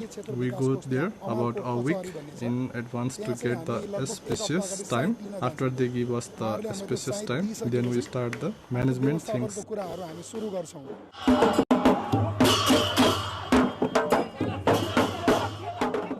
This festival holds a significance at par with our grandest celebrations like Dasai and Tihar for the local residents of Chaba Hill. It's a time when the community unites and the entire area bursts into life.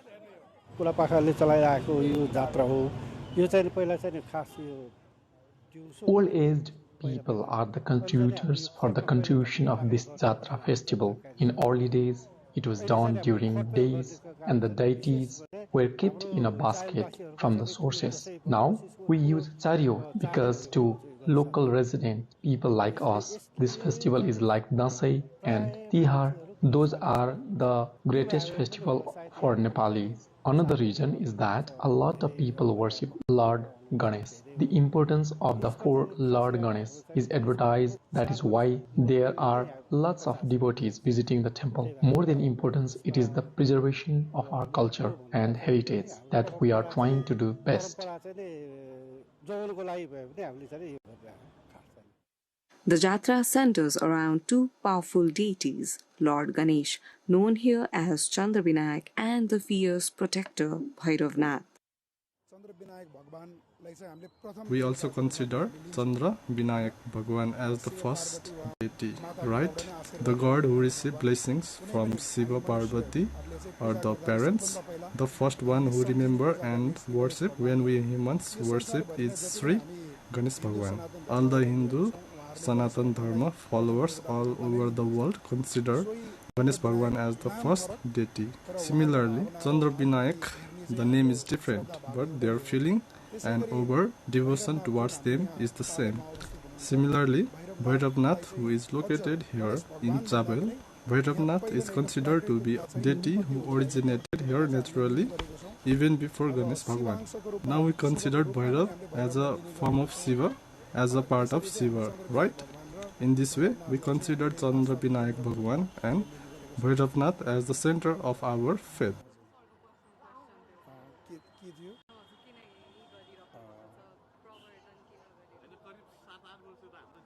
Another interesting aspect is this is also in the form of a legend. Our Chandra Binayak Bhagwan loves outsiders more than us locals. The reason for that is maybe because they come from so far away with so much hardship. God gives them more blessing. That's how we take it.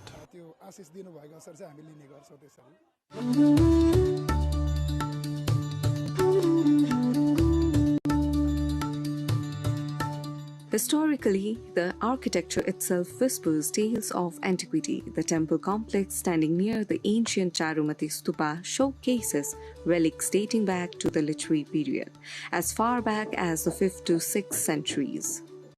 While the main idol of Sri Chandrabinayak has seen renovations over centuries, notably during the Malla era, the site's spiritual lineage is deep-rooted.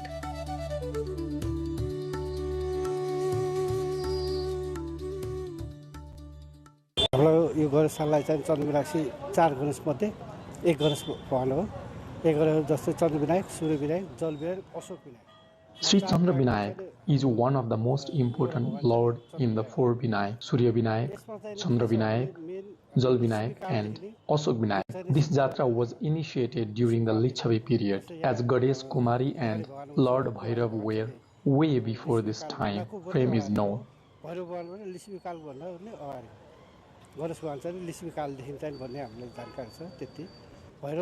It is believed that Lord Bhairav is the protector and of the local residents of Chabel, and the prasad is said to cure diarrhea and cholera.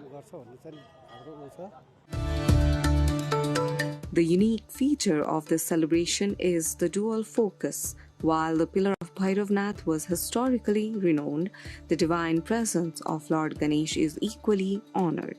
The festival marks the time when the forces unite, celebrated through grand processions and rituals that honor the valley's layered history, blending Hindu and ancient Buddhist iconography. Now we are busy with jobs and businesses. But the previous generation were all in agriculture, and this time, which falls in Kartik and Mangsir, is the time when it gets cold, or the time to harvest the crops, and the time to rest after being tired from harvesting the crops. So, on the first day of the Jatra, we offer the new crop, the various crops that have been harvested, such as wheat, soybeans, rice, lava, all these as halimali prasad to Ganesh Bhagwan. After offering that to God, then all our families relax, thinking that our agricultural work is done and we have a new feast. Thank the gods and have a palanquin procession and a feast. This is how we are moving forward in its main religious, social, all forms.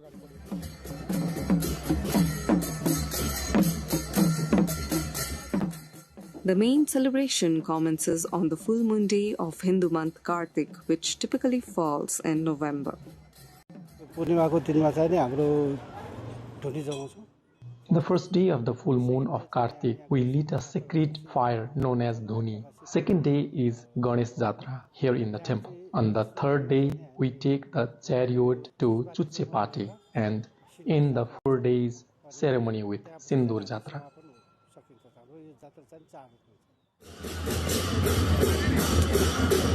The day begins with solemnity as a great sacred fire. The dhuni is lit for the well-being of all people, a ritual known for devotees gathering together to warm themselves, believing it grants health benefits and religious merits. The climax is the Rath Yatra, the chariot procession. The chariots of Bhairavnath are elaborately decorated, and the image of Sri Chandravinayak is also brought out for worship.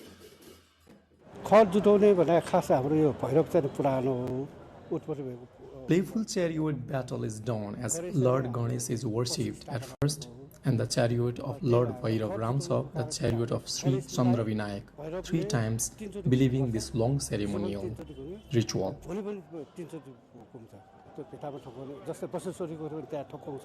It is also believed that when the chariot strikes that place, is protected from the divine.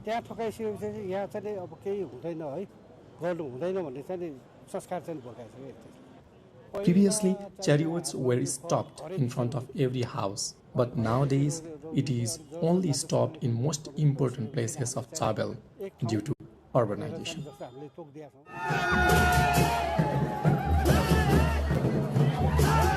We see traditional mock rituals, like a playful struggle where Ganesh attempts to enter the main sanctum depicting ancient mythology played out in the streets.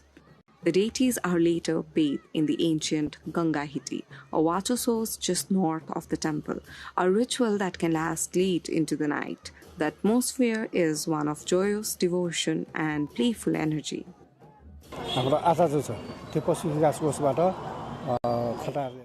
The head priest is selected from Pasupati Development Trust, who are the employees themselves. They are given a specific special area for the formal event. Previously, they used come in barefoot, but now we have solved their problem with this new space. They use the traditional tantric ritual to worship the deities. After the tantric rituals done by the priests, the deities get a new form. It can be seen with the change of the ornaments, same like the day as Lord Ganesh is worshipped, especially on Tuesday. His form is more strong and divine, and the ornaments used in the jatras are special, not the one being used every day. Lord Ganesh is worshipped by the Sakya priests with their own rituals, and the Lord Bhairav is worshipped by the Vajracharya priests according to their own rites and rituals. Now, not many Sakya and Vajracharya priests are here in Nepal to forward this ancient ceremonial festival.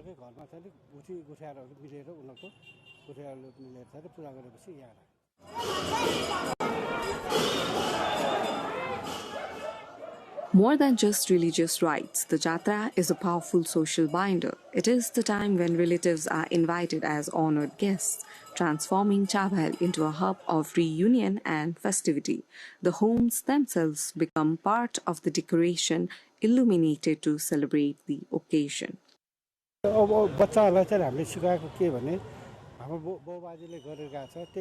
We are teaching our kids the same what we did learn from our earlier generation, and we have already started to train them. Now, our daughter and sons do not attend college just to take part in this heavenly festival. They are interested in their culture and promoting it with full confidence. That's why we are trying to teach them everything what we learn to keep our tradition and culture alive. Every year a new face is introduced so that they participate with full confidence and happiness with equality. Whoever is devoted and interested, they are welcomed and given priority here.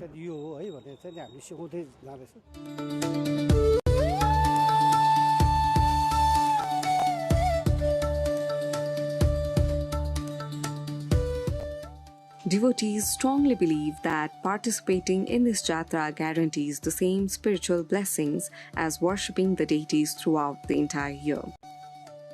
Consequently, the number of culture enthusiasts joins the thousands of pilgrims each year.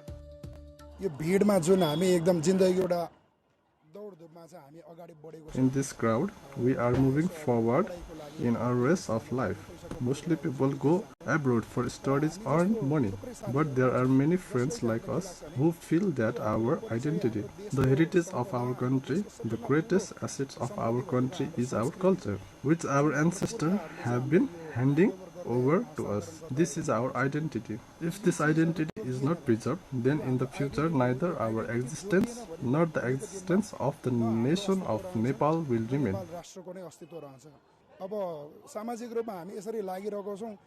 We are working hard, we are suffering, but we are devoted. God is helping us. That's why we don't have to go abroad. God is watching over us. We always have one thing, that our devotion to God is always awakened, and the work we do is also a devotion to God. And the main thing we do is for the good of all our Nepalese residents, for the good of the country. That's why we always work hard. To manage this growing vibrant event, the locals have set up a coordination committee to ensure everything runs smoothly and joyfully. Now this management, which we have formed as Sri Chandra Vinayak and Bhairabnath Jatra Coordination Committee. Actually, there are separate Guthi, Palas and religious Guthi that have been established earlier to conduct the Jatra. But this issue, gradually, as the youth migrate and a generation gets older, it's become difficult to operate. Not only for the Guthi Palas. Then, to play a coordinating role, we formed this committee. The coordination committee, it includes all the Ganesh Palas, Bhairav Palas and the Guthi that carries Chhatra. There is a Guthi called Kha Guthi. There are many such Guthi. We have included all of them and formed a working committee and started organizing this program in this way. It has been more than 10 years now. After the coordination committee was established, we have upgraded with the process and the rituals of Jatra. After this Jatra ends, the Guyeswari Jatra is commenced with the Muktinath Baja Khala. It's been 6 years as we are getting funded by the Pasupati Development Trust.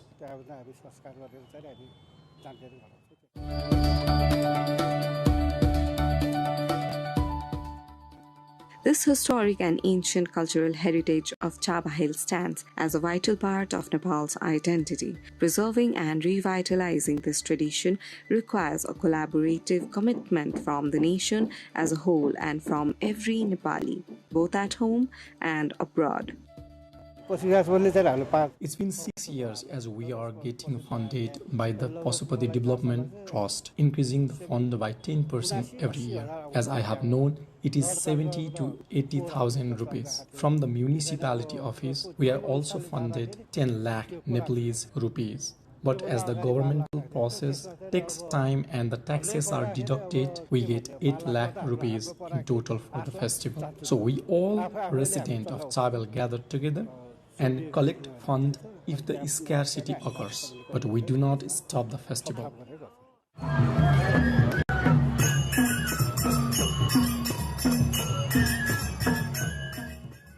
Active participation and support are essential to safeguard and promote these cultural celebrations that uphold our national heritage.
Good evening and welcome to Business World Weekly. I am your host Siksha Bhatrai. It's been a week of major shifts in global trade, artificial intelligence, energy markets and strategic resources.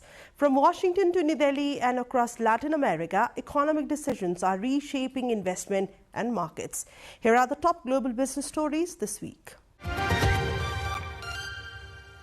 US President Donald Trump defended his economic record in his State of the Union address. This comes after the Supreme Court struck down tariffs central to his trade agenda.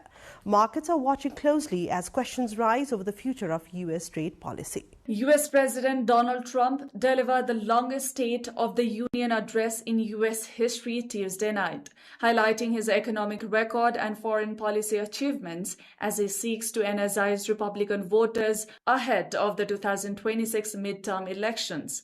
Trump touted stock market gains, tax cuts, and his trade policies, while framing Democrats as responsible for economic problems. He also addressed tensions with Iran and emphasized border security and immigration enforcement. His speech came days after the US Supreme Court struck down key tariffs central to his economic strategy and uncertainty over his authority over the Federal Reserve. The address marks Trump's first official State of the Union of his second term. Republicans applauded the speech as a rallying call, while Democrats criticized it for ignoring the struggles of everyday Americans, especially on affordability. And that uncertainty is affecting key trading partners in Asia. India and the United States have deferred trade talks after the Supreme Court's ruling. An interim deal had reduced US tariffs on Indian goods, but negotiations are now on hold.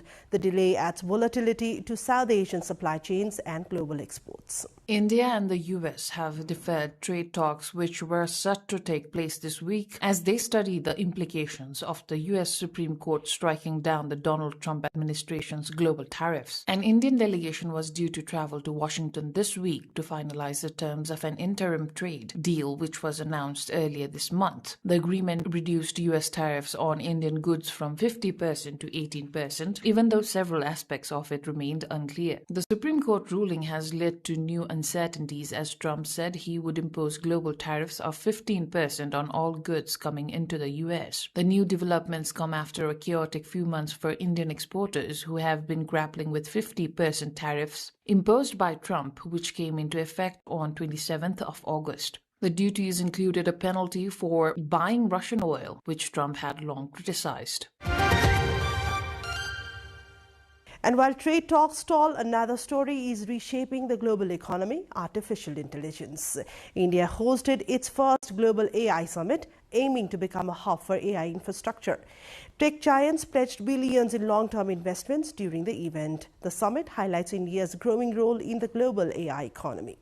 As the first global AI meeting held in a developing country, the 5-day AI Summit in India, which wraps up Friday, has also been a chance for India to boost its position in the booming sector. The nation expects more than $200 billion in investments over the next 2 years, and US tech titans have unveiled new deals, investments, and infrastructure for the South Asian country this week. In a major move, OpenAI and India IT giant Tata Consultancy Services announced a partnership to develop hyperscale AI data centers within the country. India's Reliance Group also announced a $110 billion investment over the next 7 years. Google on Wednesday had also opened up about its plans for subsea cables to support its existing $15 billion infrastructure investment in the region. Amidst this commercial surge, UN Secretary General Antonio Guterres called for a $3 billion global fund support from the tech typhoons to ensure open access to fast advancing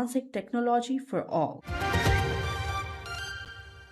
And speaking of AI, one company is setting new investment records. OpenAI plans to invest $600 billion on AI compute by 2030. The company is also preparing for a potential IPO that could value it near $1 trillion. The scale of investment shows how AI is shaping the future of global tech. OpenAI is expanding its push into the enterprise market by teaming up with 4 of the world's largest consulting firms, betting that a more hands-on approach will help corporate clients move beyond pilot projects to full-scale AI deployments. The company said on Monday it had launched the so-called Frontier Alliance, a program built around its new Frontier platform and anchored by BCG, McKinsey, Accenture, and Capgemini. The initiative pairs OpenAI's forward-deployed engineers with consulting firms to help companies integrate AI agents into core business processes such as software development, sales, and customer support. While OpenAI has previously worked with consulting firms to sell its technology, Dresser said the new partnership is designed to help companies embed AI into core workflows rather than run isolated experiments. Strategic resources are also making headlines this week. India and Brazil signed a new agreement on critical minerals and rare earth elements. The deal follows talks between Indian Prime Minister Narendra Modi and Brazilian President Lula. It aims to secure supply chains for renewable energy, EVs, and advanced technologies. India and Brazil have agreed to expand cooperation on critical minerals and rare earth elements following talks between Prime Minister Narendra Modi and President Luiz Inácio Lula da Silva in New Delhi. The agreement focuses on strengthening supply chains for minerals essential to renewable energy, electric vehicles, and advanced technology amid growing global competition for strategic resources. Lula's visit underscores Brazil's intention to expand economic ties with India and to position the bilateral relationship as a key pillar of South-South cooperation. Both Brazil and India are seeking to reduce dependence on limited global suppliers and to diversify partnerships amid growing geopolitical competition over strategic resources.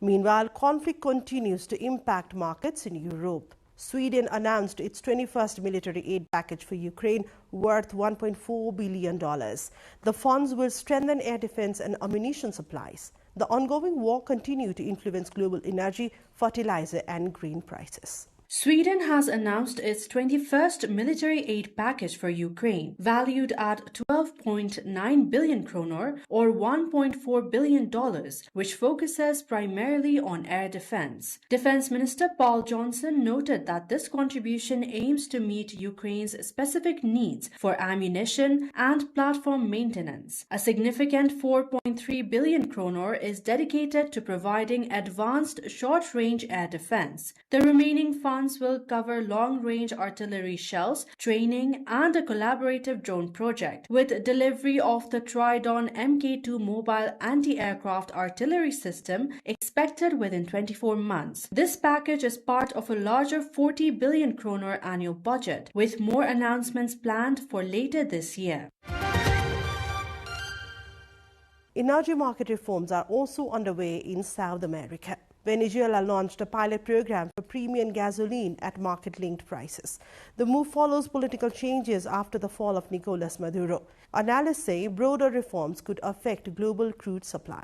Venezuela has launched a pilot program in Caracas offering a new super premium gasoline priced at $1 per liter, double the rate of conventional fuel, according to industry sources and gas station employees. This rollout coincides with a broader opening of the oil sector following the fall of Nicolas Maduro and a subsequent U.S. military incursion in January. While the state-owned oil company PDVSA has not yet officially announced the super premium program, this high-quality fuel is currently available at 8 stations. Interim President Delcy Rodriguez is now shifting towards reforming the hydrocarbons law to attract private capital. Meanwhile, U.S. President Donald Trump has indicated that he currently controls Venezuelan crude sales and is encouraging American oil companies to invest in the nation. The program marks a significant shift for a country that once provided the world's cheapest subsidized fuel, but has been plagued by years of chronic shortages. But in some countries, traditional energy sources are expanding. Turkey is expanding the Afzin Elbistan coal power plant. This comes despite the country's 2053 net zero emissions goal. The move highlights tensions between energy security and climate commitments. The Turkish government is moving forward with plans to expand the Afsin Elbistan power plant, one of the nation's largest thermal facilities, which currently generates 2,795 megawatts from highly polluting lignite coal. This expansion, which aims to add 2 new units to the privately run Plant A, comes as Turkey prepares to host the COP31 UN Climate Summit next November. Environmental groups and health experts have criticized the move, warning that the project contradicts Turkey's official 2053 net zero emissions target and could result in billions of dollars in health-related costs. Industry data suggests that despite improved filtration technology, the increased emissions of particulate matter and sulfur dioxide could lead to thousands of premature deaths, and the added units could surge the health cost to around $2.6 billion. Social policy is also making headlines in Latin America. Colombia has approved a 23.7% increase in the 2026 minimum wage. It's the largest raise in 25 years of the Colombian history. Economists warn the hike could pressure inflation and public finances. Colombia's President Gustavo Petro signed a historic decree increasing the country's 2026 minimum wage during a rally on Bolivar Square, Bogota. Petro called for marches in support of his government to back the vital minimum wage decree, which was provisionally suspended by the Council of State. He announced late December 2025 the country's minimum wage would increase by 23.7% starting in the new year, its highest raise in 25 years. The increase, coupled with the government's transportation subsidy, takes the monthly minimum wage from 1.6 million pesos or $422 to 2 million pesos or $520. And finally, AI is moving from industry into everyday life. AI-powered companion robots are gaining popularity in China. These devices provide conversation, learning support, and emotional companionship. The trend shows AI is no longer just about factories, it's entering the home. Companion robots, which are usually tiny and adorable AI-powered devices, are making their way into the mainstream in China. These smart devices are small in size, sometimes covered with fur, much like pets, and they can have conversations and provide emotional support. There are multiple robot consumer experience stores across Beijing, primarily focused on education and emotional companionship. Many parents say the devices can help them in answering some of their children's basic questions. The World Robotics 2025 report shows that China has been the world's largest industrial robot market for 11 straight years and now holds more than 190,000 valid robotics patents, nearly 2/3 of the global total.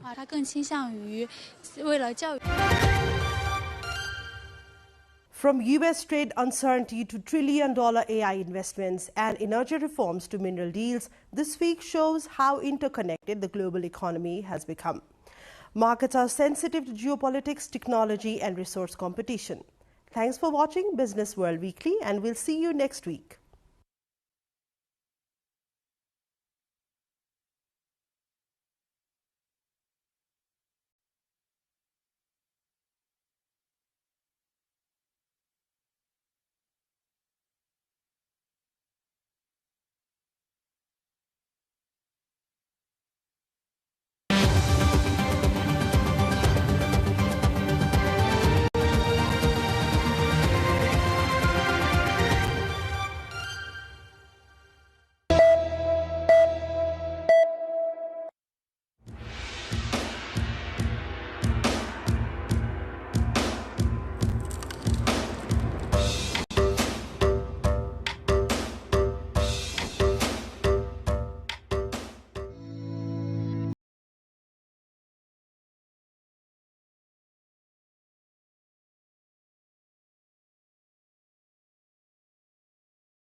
at least once in your life.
Hello and welcome to The Perspective on NTV World. I am Sabika Shrestha, your host for the weekly current affairs program. Here we pick the major news of the week, unpack its significance and examine how today's decisions shape tomorrow's directions. This week's key issues include the enforcement of the Election Code of Conduct as Nepal prepares for the House of Representatives elections, with the Election Commission of Nepal operating a high-tech monitoring war room and identifying nearly 500 violations nationwide, the highest reported in Janakpur Dham. Voting in hilly regions amid geographical fragility remains a challenge as authorities in Manang are clearing snow to ensure access to polling centers. The Election Commission of Nepal is also turning to social media influencers to boost voter turnout, recognizing that digital and social media platforms have become an integral part of country's political conversations. Additionally, the Commission has mandated candidates to open dedicated bank accounts for campaign financing alongside reflection on Democracy Day, that is Fagun 7 of Nepali date, and Nepal's democratic progress. As nations worldwide grapple with the digital distortion of democracy, Nepal's Election Commission is striking back ahead of the House of Representatives elections. With a high-tech war room manned by military, police and cyber experts, the Commission has identified nearly 500 cases of election code of conduct violation in record time. From blocking illegal exit polls to scrubbing toxic information from the web, here is how the front line of fair elections is being defended. Subeksha Razak brings more. To ensure a level playing field, the Election Commission has set up a high-level monitoring unit to ensure that misinformation and disinformation aimed at influencing the March 5 House of Representatives elections. The Commission reveals that 467 reports of toxic information have been flagged since day one. 107 social media posts were removed, 32 news portal violations cleared, and 11 illegal sites were blocked. हामी जिल्ला तहमा पनि निर्वाचन आचार संहिता अनुगमन अधिकृतर हुनुहुन्छ दुईजना नेपाल सरकारका पदाधिकारीहरूलाई आयोगले तोकेको छ उहाँहरूले पनि विभिन्न आचार संहिता विपरीत भएका घटनाहरूलाई चाहिँ तत्कालै नियन्त्रणमा लिएर त्यसलाई हटाउने जस्तो भित्ति लेखन भएको छ तुल ब्यानरहरू जताततै राखिएका छन् तिनीहरूलाई हटाउने भित्ति लेखनहरूलाई मेट्ने यस्तो कामहरू उहाँहरूले गरिरहनु भएको छ एजुकेसनको रूपमा जसरी देशको संविधान देशको कानुन हरेक नागरिकले जान्नुपर्छ भने जस्तै निर्वाचन आचार संहिता पनि स्टेक होल्डरले थाहा पाउनुपर्छ आचार संहितामा के व्यवस्था छ त्यो कुरो जानकारी दिनका लागि हामीले यसलाई भोटर एजुकेसनको एउटा पाटोको रूपमा अहिले जसरी हामी भोलिन्टियरहरू वडा तहमा परिचालन गरिरहेका छौं उहाँहरूलाई पनि निर्वाचन आचार संहिताको विषयमा आम नागरिकलाई मतदातालाई अरु उम्मेदवारहरूलाई जानकारी गराउनु हुनका लागि हामीले अनुरोध गरेका छौं तालिम दिएका छौं उहाँहरूले पनि त्यो काम गरिरहनु भएको छ त्यसले गर्दा धेरै मानिसहरूले आचार संहिता उल्लङ्घन गर्नु हुँदैन है भन्ने कुरो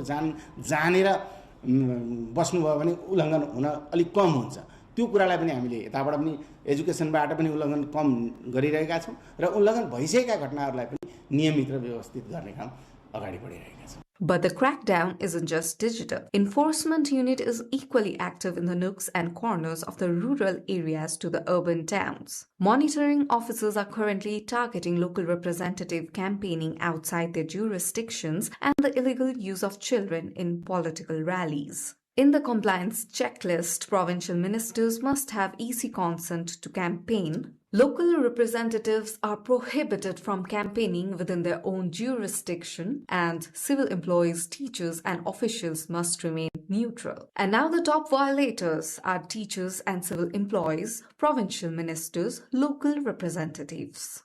निर्वाचन आयोगको फेसबुक पेज टिकटक अथवा हाम्रो वेबसाइटहरुमा चाहिँ हामीले आम नागरिकले पालना गर्ने पर्ने विषयहरु चाहिँ राखिदिएका छौं त्यसमा नाटक छन् गीति कथाहरु छन् हैन प्रचारका अन्य सामग्री पोस्टरहरु छ एकदमै देखेर बुझिने खालको छ एकदमै छिटो रिडिङ गर्नु पनि परेन हैन ती सामग्रीहरु हेरिदिनको लागि अनुरोध गर्छु The Commission's strategy is to fold enforcement and education. While the Cyber Bureau scrubs the web, thousands of volunteers are hitting the wards to educate voters. Now the voter think twice list. Don't share unverified info, avoid character assassination, and report toxic content. The message to citizens is clear. Think before you tag, comment, or share. In an era where a single post can derail an election, Nepal's proactive stance serves as a blueprint for digital age democracy.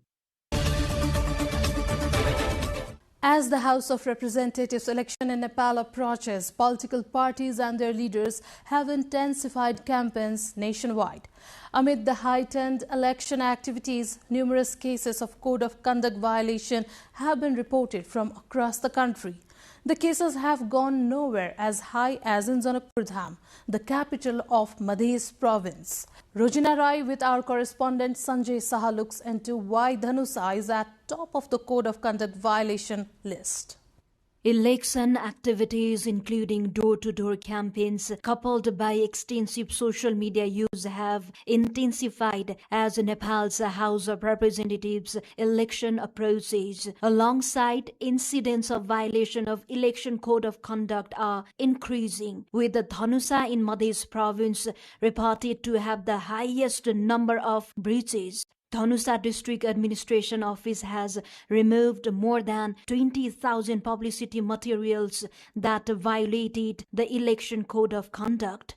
As parties and candidates did not pay heed to the directives of the office, it had to remove the pamphlets and other campaign materials by itself. Though Chief District Officer of Dhanusa, Prem Prasad Luitel, has warned of strict legal action against violators, the trend remains unchecked. Janakpur क्षेत्रमा चाहिँ धेरै मात्रामा यो आचार संहिता उल्लङ्घनको घटना भएकोले यसलाई हामीले चाहिँ नियन्त्रण गरेका हौं आचार संहिता पालना गर्नुपर्छ भनेर यसलाई हटाएका हौं Since all districts in Madhya share border with India, many polling stations are classified as highly sensitive. Understanding the security sensitivity of most of the polling stations in Madhya region, the candidates and parties have been advised to be more responsible in code of conduct adherence. तब त्यो control हुन्छ अनि जनताहरु पनि आफ्नो मतको निर्भीक रूपमा अधिकार प्रयोग गरेर भोट दिन पाउँछन्. People at large are concerned that continued violations could threaten the fairness of the election ahead. In the Himalayan district of Solukhumbu, voters are eagerly preparing to cast their ballots. Despite the geographical fragility, voter enthusiasm remains strong in these sparsely populated areas. They are calling on candidates to prioritize basic development issues, including healthcare, education, tourism, agriculture, and employment opportunities. Aprila Ghising Lama, with our district correspondent from Okhaldhunga, Navraj Karki, explores more.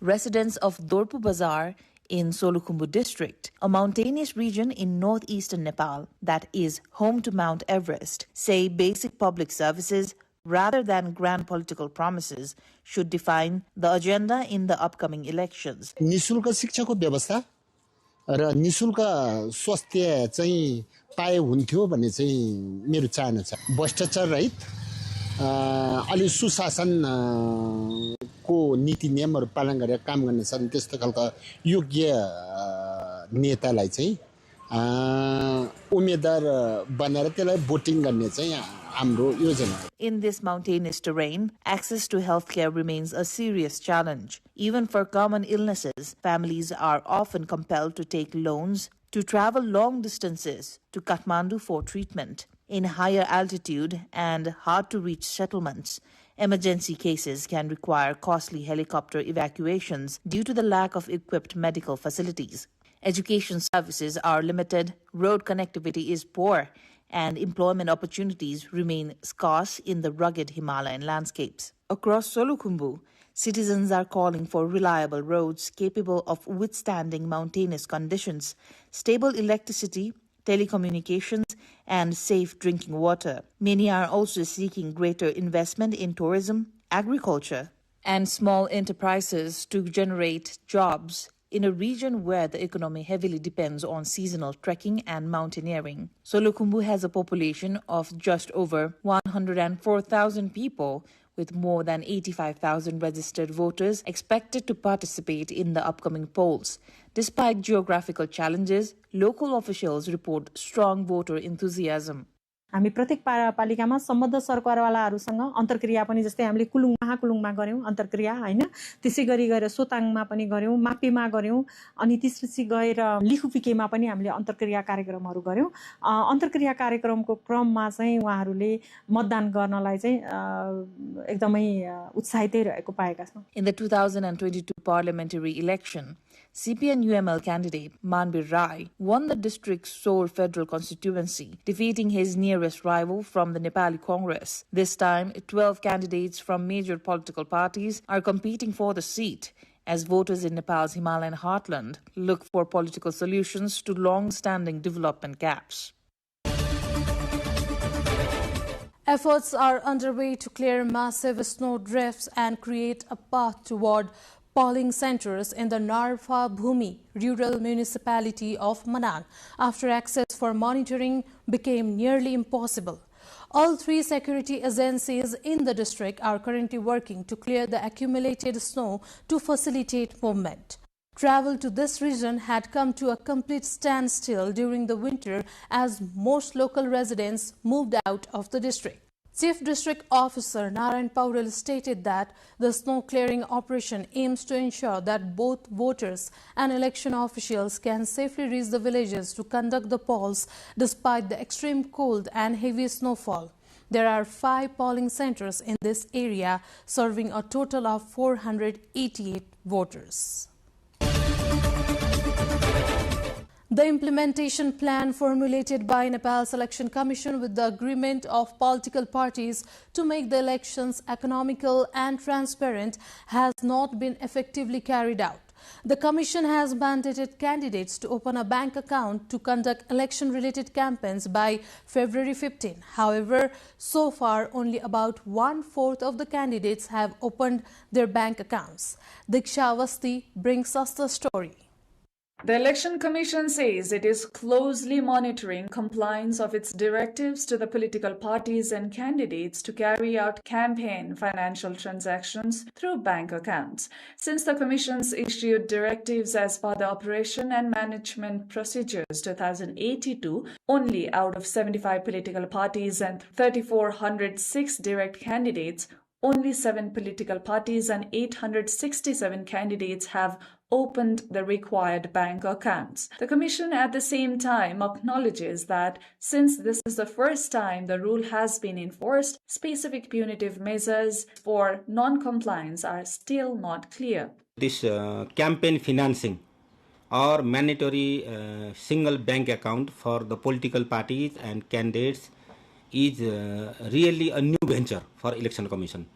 And that's why we are requesting all the political parties and their candidates as well as the independent candidates to open separate account for the election campaigns. Still, the Commission has the right to make law to punish the offenders. The mandatory provision for political parties and candidates to open a separate bank account for election expenses has been introduced for the first time in Nepal's electoral history. According to the Commission, the measure is intended to discourage unregulated cash spending and ensure accountability in campaign financing. Officials say banks now have branches in all 753 local levels, making compliance visible nationwide. The Commission has also directed candidates to spend up to Rs 3.3 million, depending on geographical factors, with monitoring of the funds disbursed from the candidates' accounts to ensure financial discipline. As the election is just 13 days away and campaigns are at its peak, the Commission expects more parties and candidates will come under the financial ambit.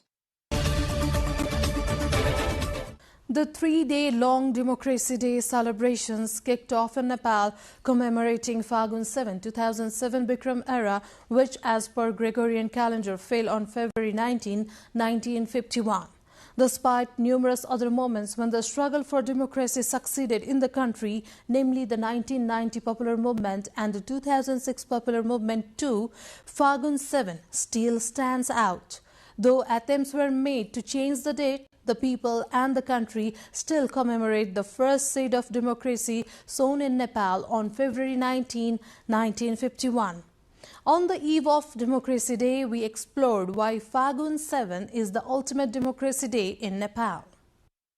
Amid numerous democratic movements and uprisings in Nepal's modern history, Phagun 7, 2007 Bikram era remains central to the foundation of democracy. The date February 19, 2051 marks the country abolished 104-year-long Rana oligarchy. That was the beginning of democracy in Nepal, though the struggles that followed mark another chapter. Led by the then monarch Tribhuvan Birbikram Shah himself, the nearly 4-year-long struggle waged from outside the country culminated in the abolition of Rana regime. The seed of democracy was sown in Nepal on that very day, which even today, despite numerous other democratic movements down the timeline, remains relevant. The sapling of democracy was crushed 9 years later in 1960, and the period from 1961 till 1990 marked the partyless Panchayat regime. In 1990, People's Movement organized by Nepali Congress and Nepal Communist parties successfully restored democracy, with then King Birendra conceding absolute monarchy to more of a ceremonial role.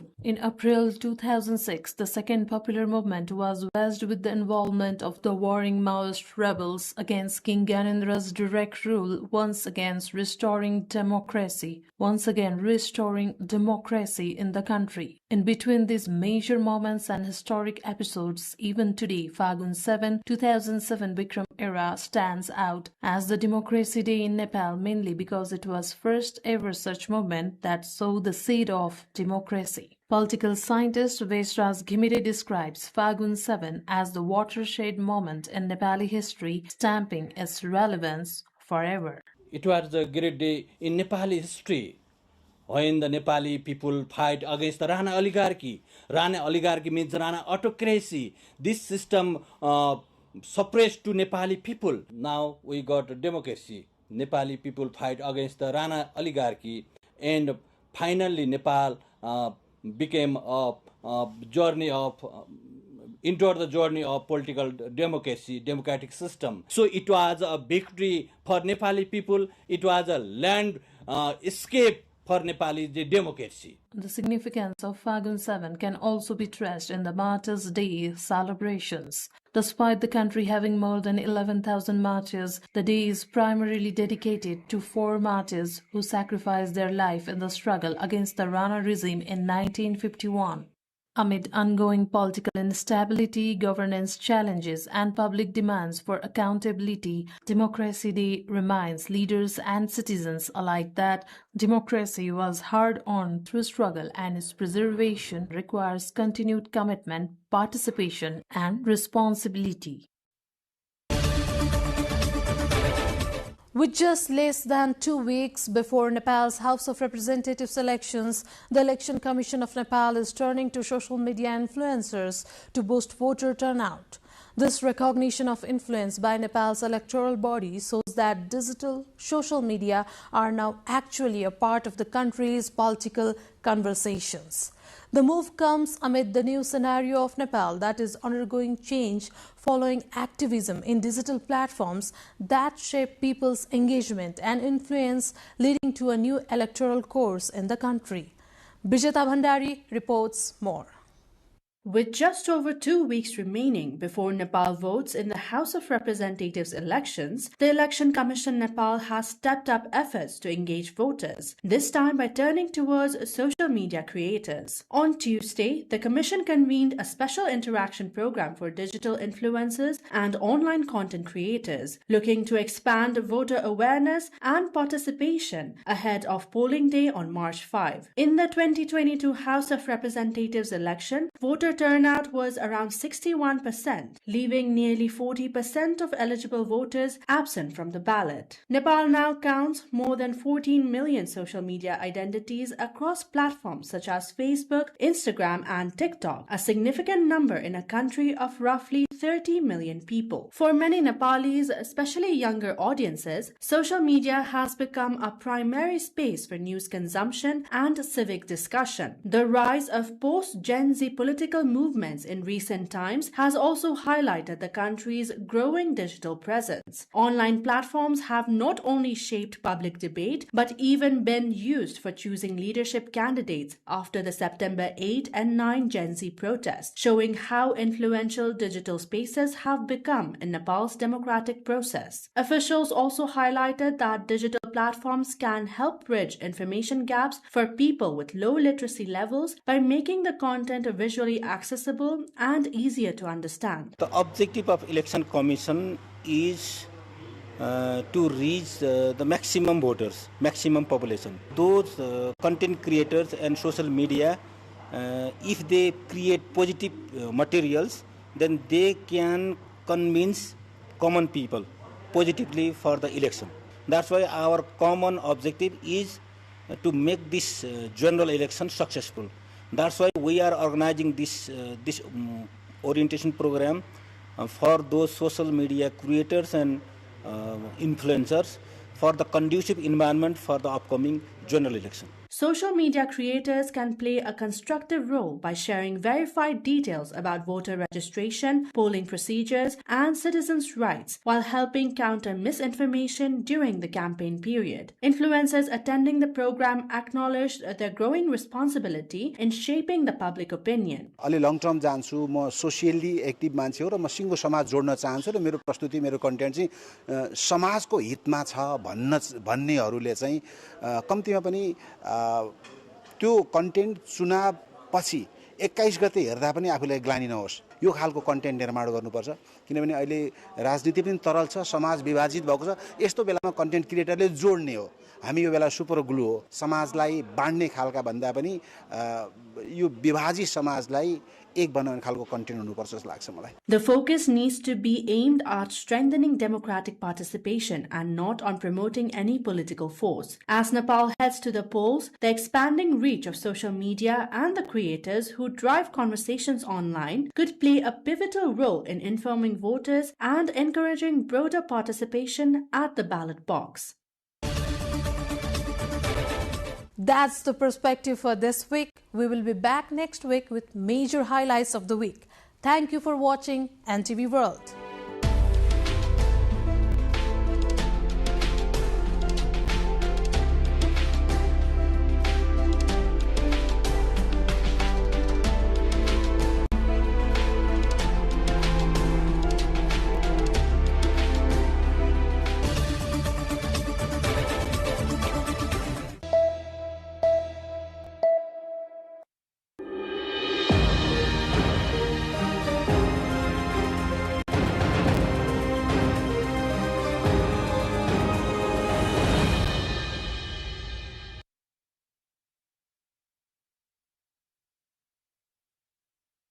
Hello, Saudi Kharka, hello!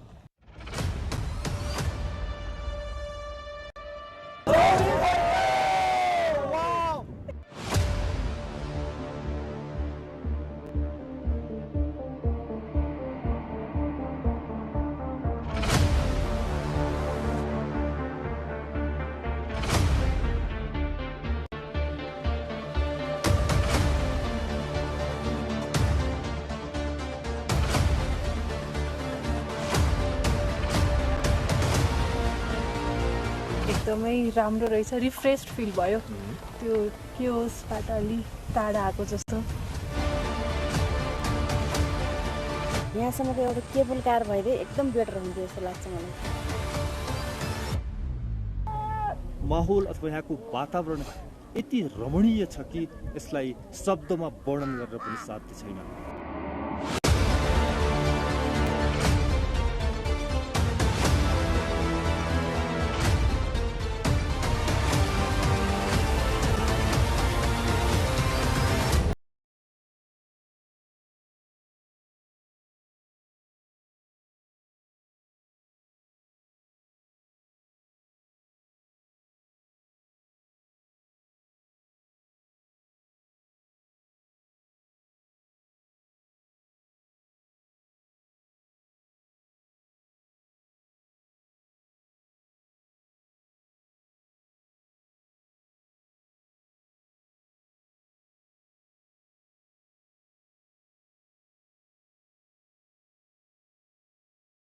Clay houses stacked upon one another, the white Himalayan peaks, vibrant flower gardens of Bukit Batan, melodious rivers and lakes, and unique authentic arts and culture. All of these make Eastern Rukum a place that captivates every visitor.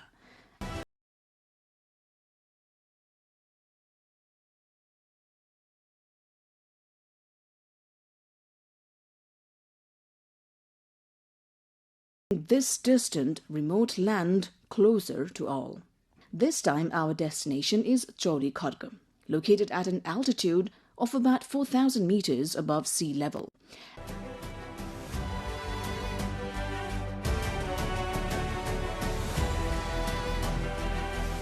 Our trek begins at Pati Halune.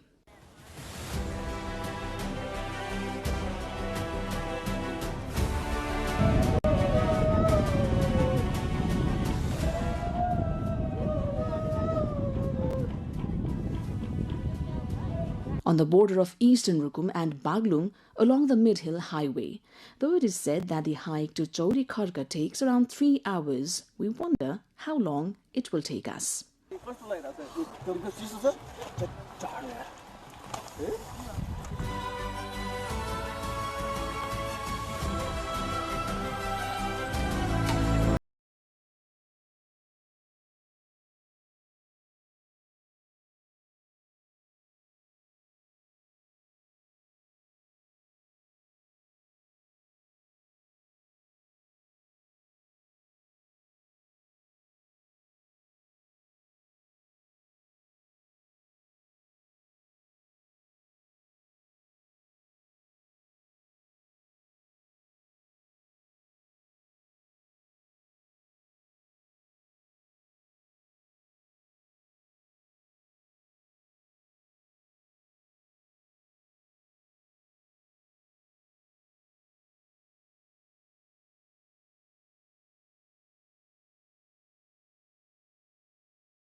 I'm very happy.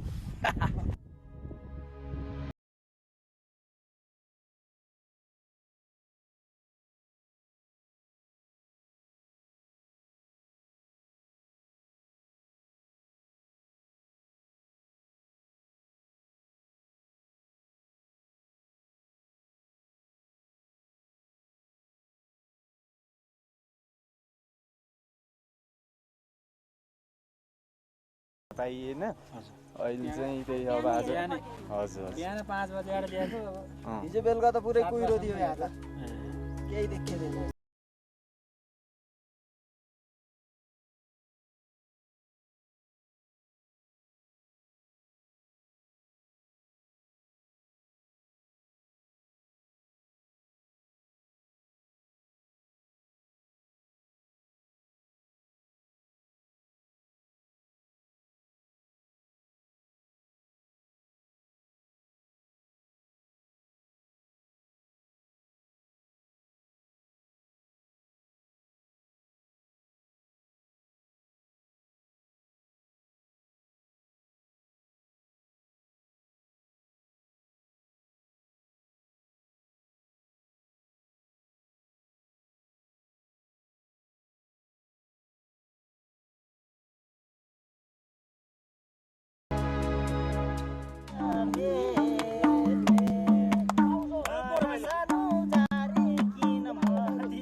Chorikarka sits high in the hills of Bhumi Rural Municipality 1 in eastern Rukum.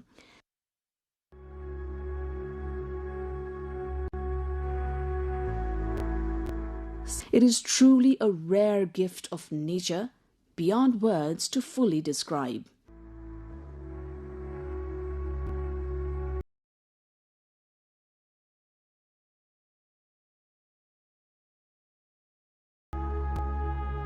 In winter, these hills lie under a blanket of snow, but now they open up in vibrant color. Green pastures, wide grazing lands, blossoming flowers, and herds of yaks, sheep, and horses make Chorikarka a destination of extraordinary delight.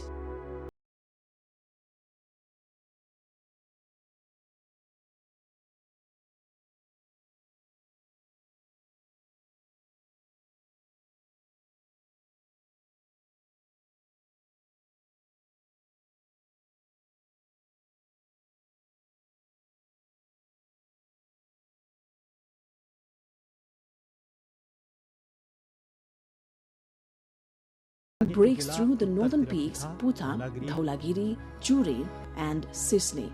They reveal themselves in full grandeur. Rivers flowing through the valleys, including the northern Ganga and Niseldhor, together with the backdrop of Dhor Patan, enchant every traveler.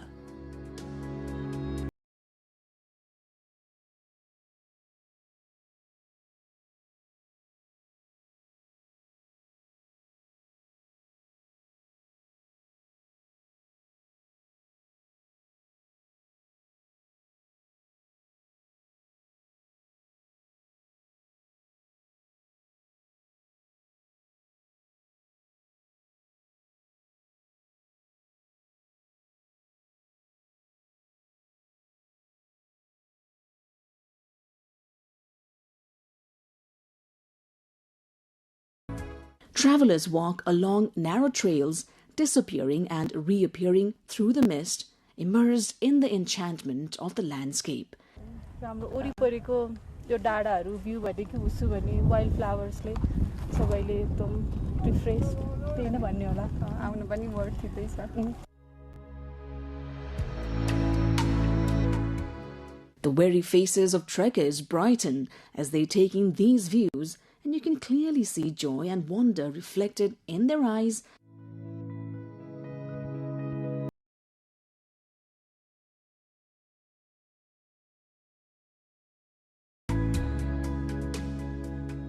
Fatigue melts away into the beauty of nature. Eastern Rukum is blessed with a wealth of natural treasures, mountains, rivers, lakes, caves, and valuable herbs.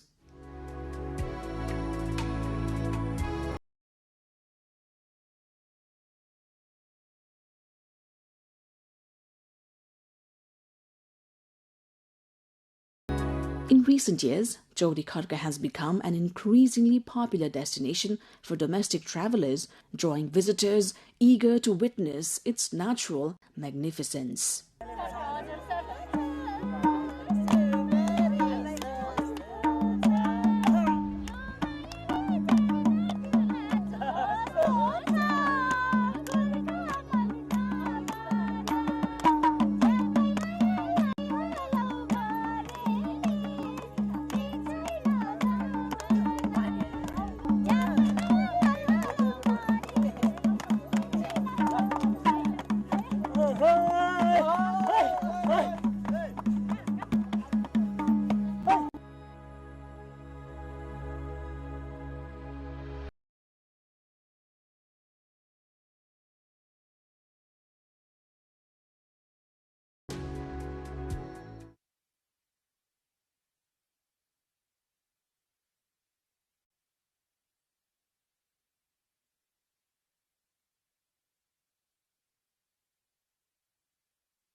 Election materials reaches all 165 constituencies of Nepal. Preparations also in final stage for March 5 elections. Nearly 1 million young Nepalese set to vote for the first time. A youth demand capable leadership and secure future at home. Nepal launches its first cinema museum to preserve film legacy. Museum expected to inspire young Nepali filmmakers. US and Iranian officials meeting in Geneva for a third round of indirect but crucial talks. Trump threatens to strike Iran if nuclear deal is not reached. Kim vows to expand North Korea's nuclear arsenal, calls on the US to respect Pyongyang's nuclear power in a rare message.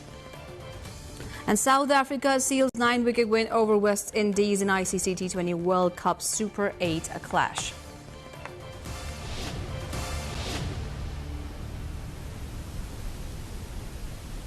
Hello there, I'm Smita Gising Thamang and this is NTV World News Hour coming to you live from Kathmandu at 2200 hours. The news in detail. Election materials have reached all 165 constituencies of Nepal for the March 5 House of Representatives elections. A total of 41.153 million ballot papers, including those for the first past the post and proportional representation systems, have been dispatched, according to Election Commission's Assistant Spokesperson Kul Bahadur GC. In addition, mechanisms including the Central Code of Conduct Monitoring Committee have been actively working to monitor and enforce the election code of conduct. Meanwhile, voter education, which is underway across 6,743 wards of all 753 local levels, will continue till coming Sunday.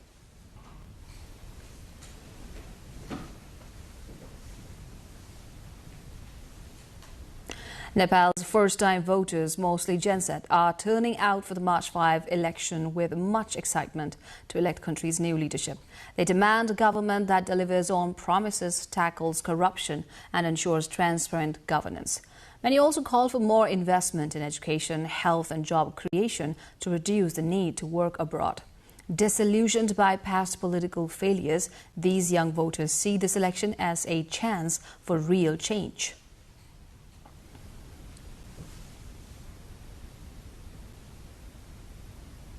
We'll bring more on this later in the bulletin in our segment Issue of the Day. Nepal is opening its first cinema museum, preserving the artistic and cultural legacy of the country's film industry. The museum will house rare artifacts, including vintage cameras, original scripts, posters, and digitized classic films like Ama and Sindoor. Officials say it will serve as a study center, educating future generations on the technological and creative evolution of Nepali cinema. The initiative reflects a broader effort to honor the nation's storytelling heritage and inspire future filmmakers.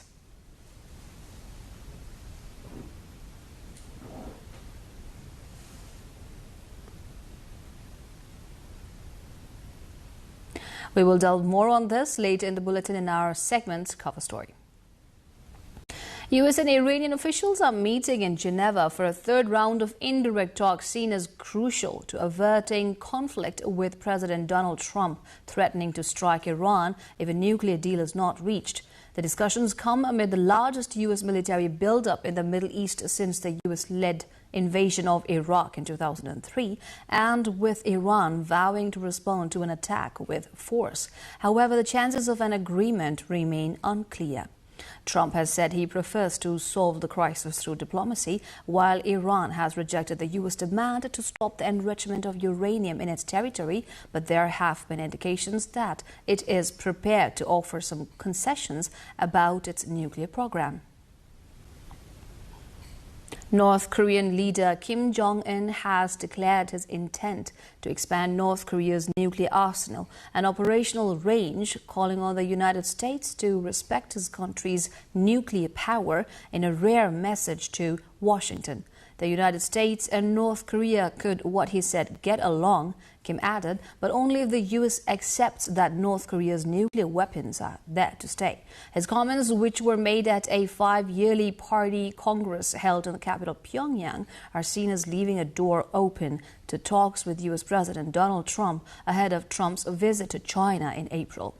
However, Kim dashes hopes of any diplomatic thaw with South Korea, calling them the North's most hostile entity. From sports, we have South Africa crushed the West Indies by 9 wickets in its second Super 8 match of the ICC Men's T20 World Cup 2026. South Africa chased down the target of 177 runs in 16.1 overs for the loss of only 1 wicket in the fixture played at Narendra Modi Stadium in India's Ahmedabad. Captain Nathan Markram scored 82 runs from 46 balls with 7 fours and 4 sixes, while Quinton de Kock played a knock of 47 runs from just 24 balls, and batter Ryan Rickleton remained unbeaten on 45 runs. Meanwhile, Zimbabwe is chasing a target of 257 runs and against host India in an encounter underway at MA Chidambaram Stadium in Chennai City. Nepal's election machinery is in overdrive as the Election Commission of Nepal briefs diplomats, tightens the code of conduct, and coordinates with the Home Ministry to ensure a free and fair March 5 vote. From a ban on intoxicants and strict monitoring of violations to special arrangements for 186,000 temporary voters, authorities say security and logistics are fully in place. Meanwhile, thousands of first-time Gen Z voters are stepping up, determined to shape the nation's future at the ballot box. More on this in our issue of the day.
Welcome back. Now we turn into our issue of the day. Nepal's acting Chief Election Commissioner Ram Prasad Bhandari said the Election Commission is active for conducting fair, impartial and credible elections. At an interaction organized today by the Election Commission with officials of diplomatic missions in Nepal, Bhandari informed that election preparation has reached the final stage. Secretary at the Commission, Krishna Bahadur Raut, shared that election code of conduct monitoring committees have been formed in districts for conducting elections in an impartial manner, informing that voter education programs are being conducted in all 6,743 wards of 753 local level governments. He shared the diplomatic mission officials about the mandatory provision requiring political parties and candidates to open and operate bank accounts for election spending. The Election Commission of Nepal has urged the Ministry of Home Affairs to take necessary measures to prevent any prohibited activities during the election period. It has requested immediate action in accordance with existing laws if such activities are detected, along with a report to the Commission. The Commission instructed the Ministry of Home Affairs to inform all chief district officers and security agencies to strictly adhere to the Election Code of Conduct during the campaign prohibition period, which begins at 12 a.m. on March 4. Additionally, the Commission has called for a ban on the sale, distribution and consumption of intoxicants starting 7 days before the voting date until the final election results are announced. Furthermore, the Commission clarified that arrangements will be made for international and domestic flights to continue operating as normal on voting day, allowing passengers with tickets for these flights to use vehicles provided by private parties or their respective airlines to travel from the airport to their homes or hotels. Meanwhile, Nepal's Minister for Home Affairs, Om Prakash Aryal, has said that all necessary arrangements have been put in place for the March 5 polls. In an exclusive interview with our colleague Sibika Shrestha, the Home Minister said that security preparations have been fully completed and security personnel have already been deployed across the country to ensure a free, fair and peaceful voting process.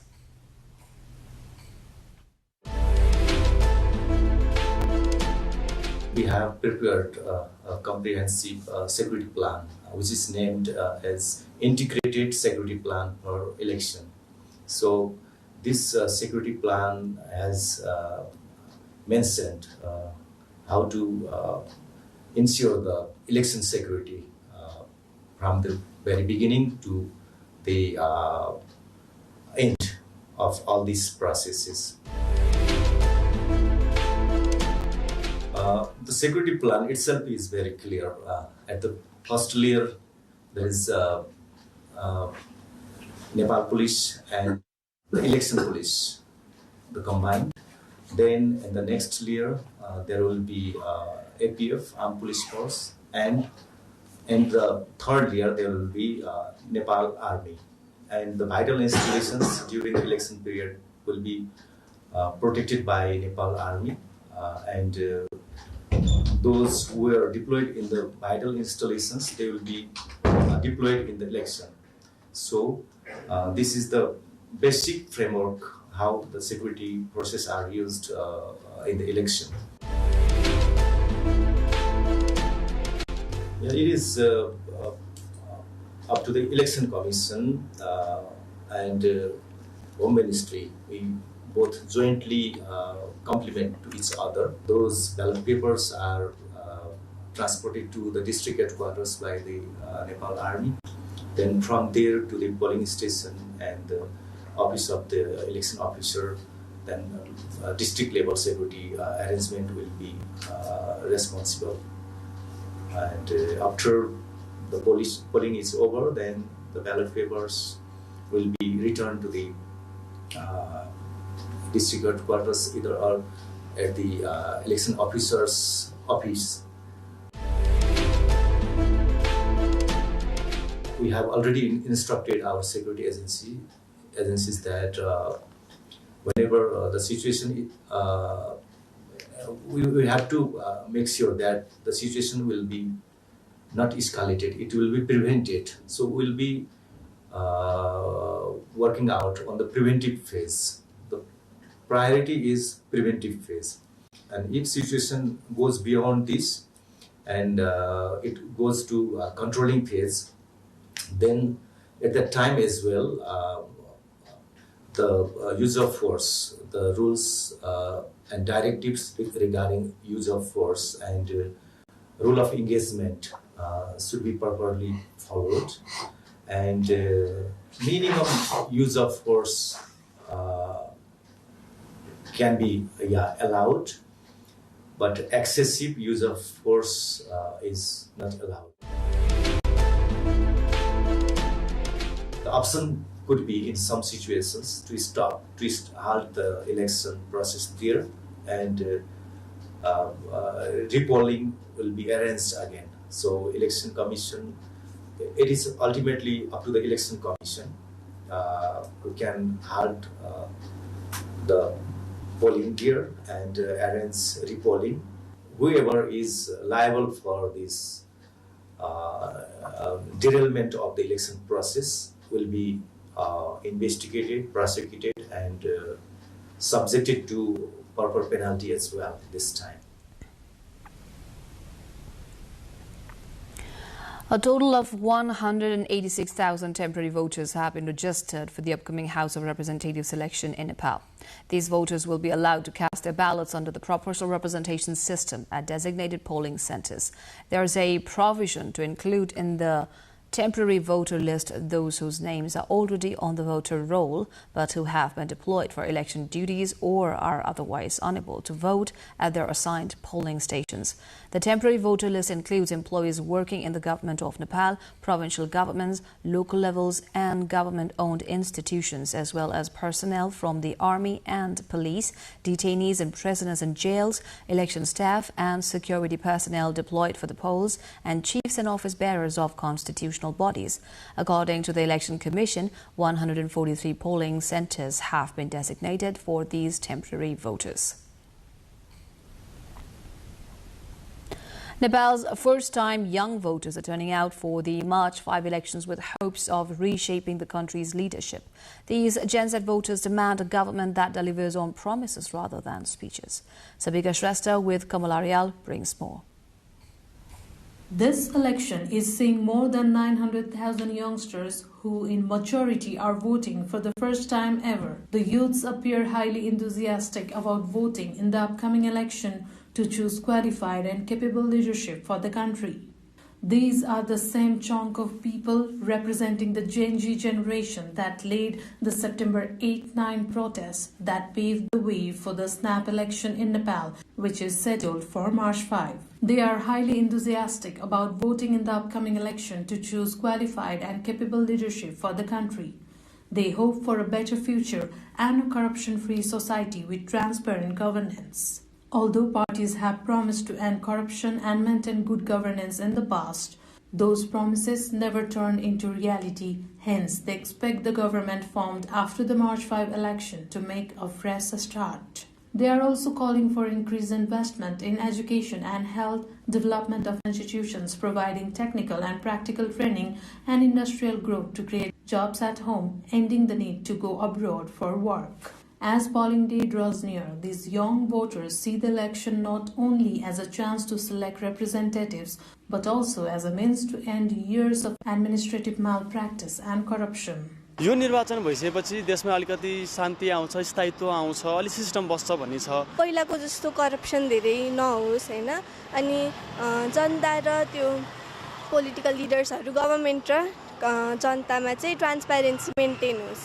Political stability transparency भयो, त्यसपछि मान्छेहरु विदेश नजाओस्, यही बसेर काम गरोस्, रोजगार पाओस्। करप्सन फ्री हैन, आफ्नो स्वार्थ भन्दा पनि जनताको लागि काम गर्नु पर्यो। अनि अब राम्रो देश विकास हुनु पर्यो, अब युवाहरुको लागि अपर्चुनिटीहरु चाहियो। Disgusted by delays in government service delivery, financial irregularities at every door and corruption flourishing under political protection, the youth are searching for leadership that will end all these malpractices this time. Their sole demand and expectation is that the new government to be formed should not just limit its promises to speeches, but should guarantee good governance for the general public in practice. Sabika Shrestha and Kamala Arial with camera person Dhurba Thapa reporting for NTV World.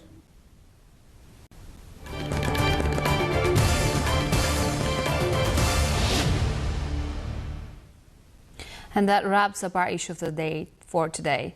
On to the next segment now. Nepal is set to script a new chapter in its cinematic journey as the Film Development Board announces the country's first ever cinema museum designed to preserve iconic scripts, vintage cameras and the untold stories of the silver screen. The museum aims to honor the legacy of Nepali filmmaking for generations to come. From filmmakers to youths at home and in the diaspora, many see this as a long overdue step in celebrating and strengthening Nepal's cinematic identity. More on this in our cover story of the day.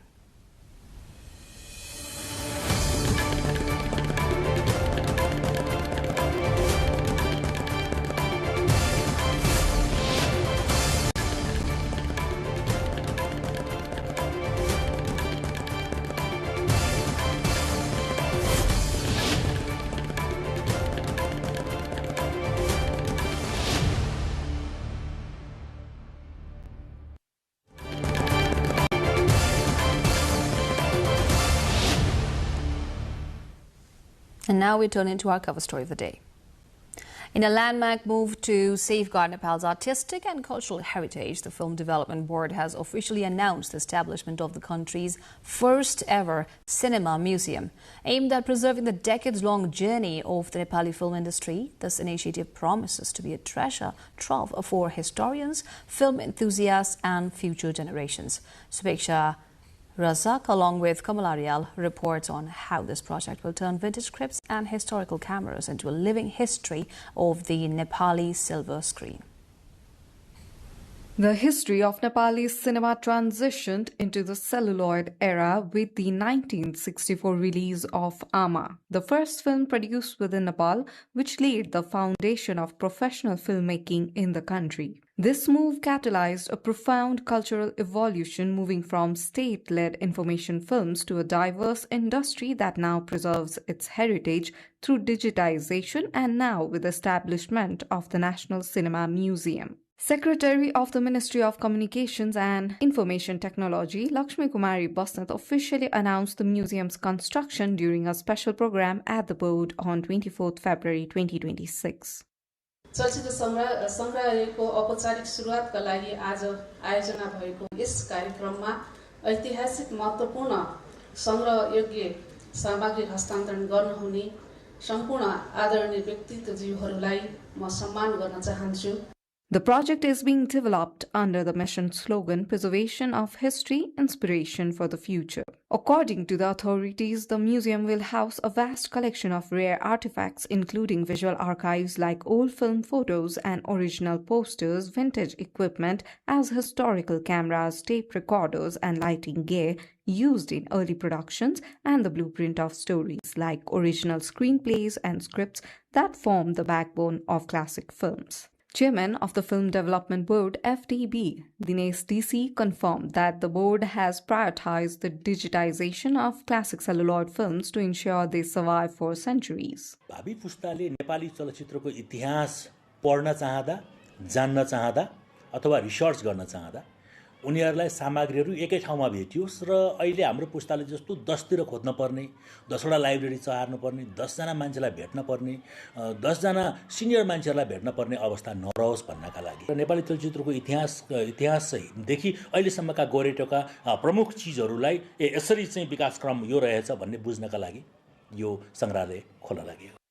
This includes 10 historical films ranging from the first Nepali film Ama to Sindoor and the first Newari language film Silu. During the announcement, several prominent figures handed over their personal collections like 34 significant Nepali film scripts, a historical camera and tripod, 152 rare film posters, and 344 audio cassettes and CDs. The project aligns with recent FDB initiatives to promote indigenous and mother tongue films, reinforcing cinema as a pillar of national identity, a history worth remembering and a future worth building. The Cinema Museum stands as a testament to a resilience of Nepali storytellers. For those who wish to contribute, the Film Development Board continues to call for the donation of historical materials to enrich this national archive. In this context, we asked the youth from Nepal and beyond on why a project like Film Museum is important for Nepali cinema's development. Let's have a look at what they say.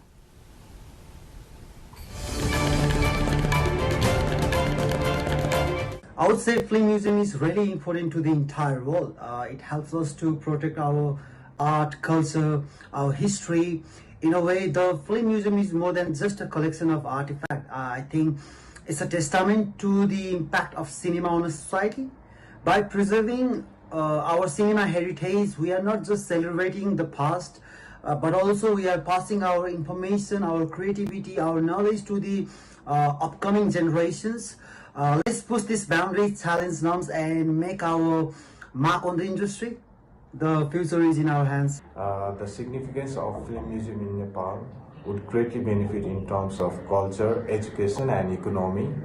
Preserving Nepal film history like classic movie Ama and others has captured social change, politics, migration, love, war, and identity over years are treasure to Nepal and society. And Museum of Film would save vintage reel, poster, screenplay, costume, vintage camera, equipment, preserve damaged and rare Nepali movies, which helps upcoming generation to continue cinematic legacy. A film museum in Nepal is important to save our old movies, stories, and our film history. From classic like Ama to today's films, it helps protect our culture, teach new filmmakers, and show how Nepali films are changed over the time. In simple terms, a film museum keeps safe our past and inspires the future of Nepali cinema. Nepali cinema was born from struggle, a pure passion with very little but with strong stories. Our filmmaker captured our language, our culture, who we were becoming as a nation. Those early films aren't just a movie, they are a piece of Nepal's memory. The respect it truly deserves. It protects our journey, educates the next generation, and reminds young filmmakers where Nepali cinema began. Because when a nation protects its cinema, it protects its culture, its dignity, and its pride.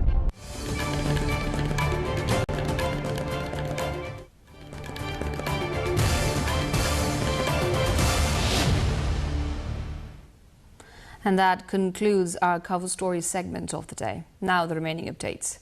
Nepal and India have signed a bilateral memorandum of understanding MOU on biodiversity conservation. The MOU to this effect was signed in the presence of Minister for Forest and Environment of Nepal, Madhav Prasad Chaulagai, and Minister for Environment, Forest and Climate Change of India, Bhupendra Yadav, in New Delhi on Wednesday. The MOU was signed by Nepal's ambassador to India, Dr. Shankar Prasad Sharma, on behalf of Nepal, and by Tanmay Kumar, Secretary of the Ministry of Environment, Forest and Climate Change, on behalf of India. There are protected areas and biological corridors in the bordering areas of both nations, providing habitat to many wildlife, including elephants, rhinos and tigers. These wild animals cross the borders freely without hindrances.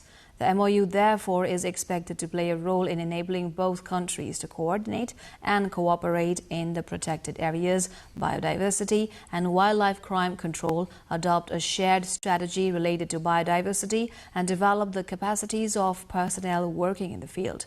Both Nepal and India are signatories to various international treaties on environmental conservation, including biodiversity, under the United Nations.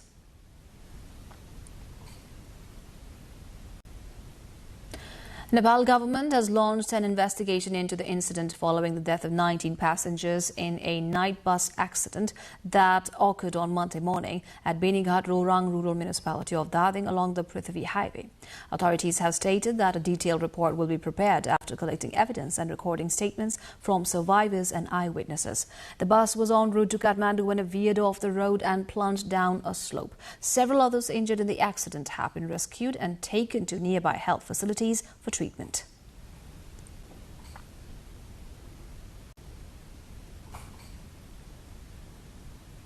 A multi-million rupee tourism project in Dolkha has turned into a graveyard for public funds. What was envisioned as a premier peacock park to boost local tourism now sits in ruins, reclaimed by the wilderness. Our correspondent Mandira Thapa reports on how administrative negligence and a lack of foresight have left the structure in ruins. In the Birua area of Bhimeshwar Municipality 5 Dolkha, Nepal's northeastern district, the silence of the forest is no longer broken by the call of peacocks, but by the steady decay of a vision gone wrong. 3 years ago, with much fanfare, 4 peacocks' chicks were released here to inaugurate the Mayur Park. Today, that park is a ghost town. Sprawling across nearly 50 ropenis of land, the project was designed to be a sanctuary for a disappearing species and a magnet for tourists.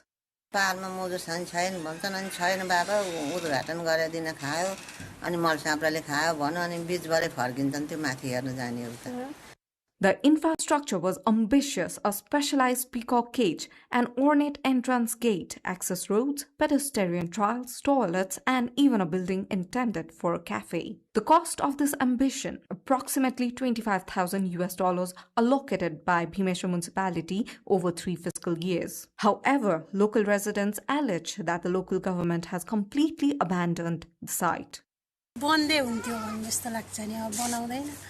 The failure of the park wasn't just administrative, it was biological. Without proper security measures or specialized care, the very birds the park was built to protect became easy prey. Peacocks were once a common sight in the Birua forests. But forest fires, rapid physical construction, and increasing human activity have driven the species to the brink of local extinction. This park was supposed to be their last stand. Instead, it became a symbol of wasted investment. The mayor of Bhimeshwar municipality, Ishwar Narayan Manandhar, admits the failure.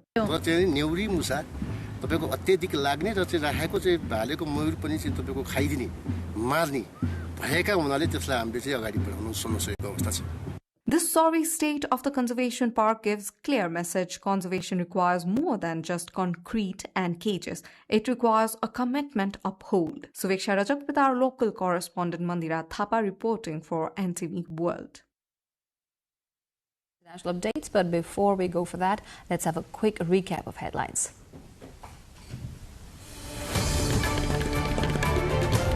Election materials reaches all 165 constituencies of Nepal. Preparations also in final stage for March 5 elections. Nearly 1 million young Nepalese set to vote for the first time. Youth demand capable leadership and secure future at home. Nepal launches its first cinema museum to preserve film legacy. Museum expected to inspire young Nepali filmmakers. US and Iranian officials meeting in Geneva for third round of indirect but crucial talks. Trump threatens to strike Iran if nuclear deal is not reached. Kim vows to expand North Korea's nuclear arsenal, calls on US to respect Pyongyang's nuclear power in a rare message. And South Africa seals 9-wicket win over West Indies in ICC T20 World Cup Super 8 clash.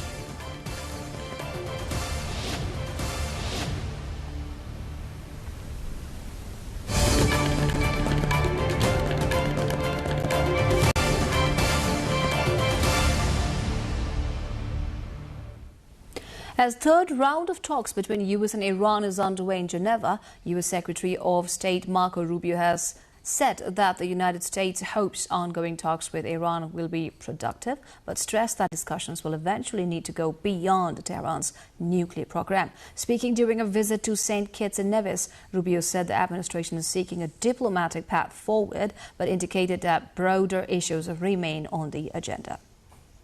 I don't think diplomacy is ever off the table. The president wants diplomatic solutions. He prefers them. He prefers them greatly. He wants that more than anything else. So I wouldn't characterize tomorrow as anything other than the latest in a set of conversations, and hopefully they're productive. You know, we'll have to have conversations about more than just the nuclear program, but if you can't even make progress on the nuclear program, it's going to be hard to make progress on the ballistic missiles as well. So I wouldn't characterize tomorrow as anything other than the next opportunity to talk.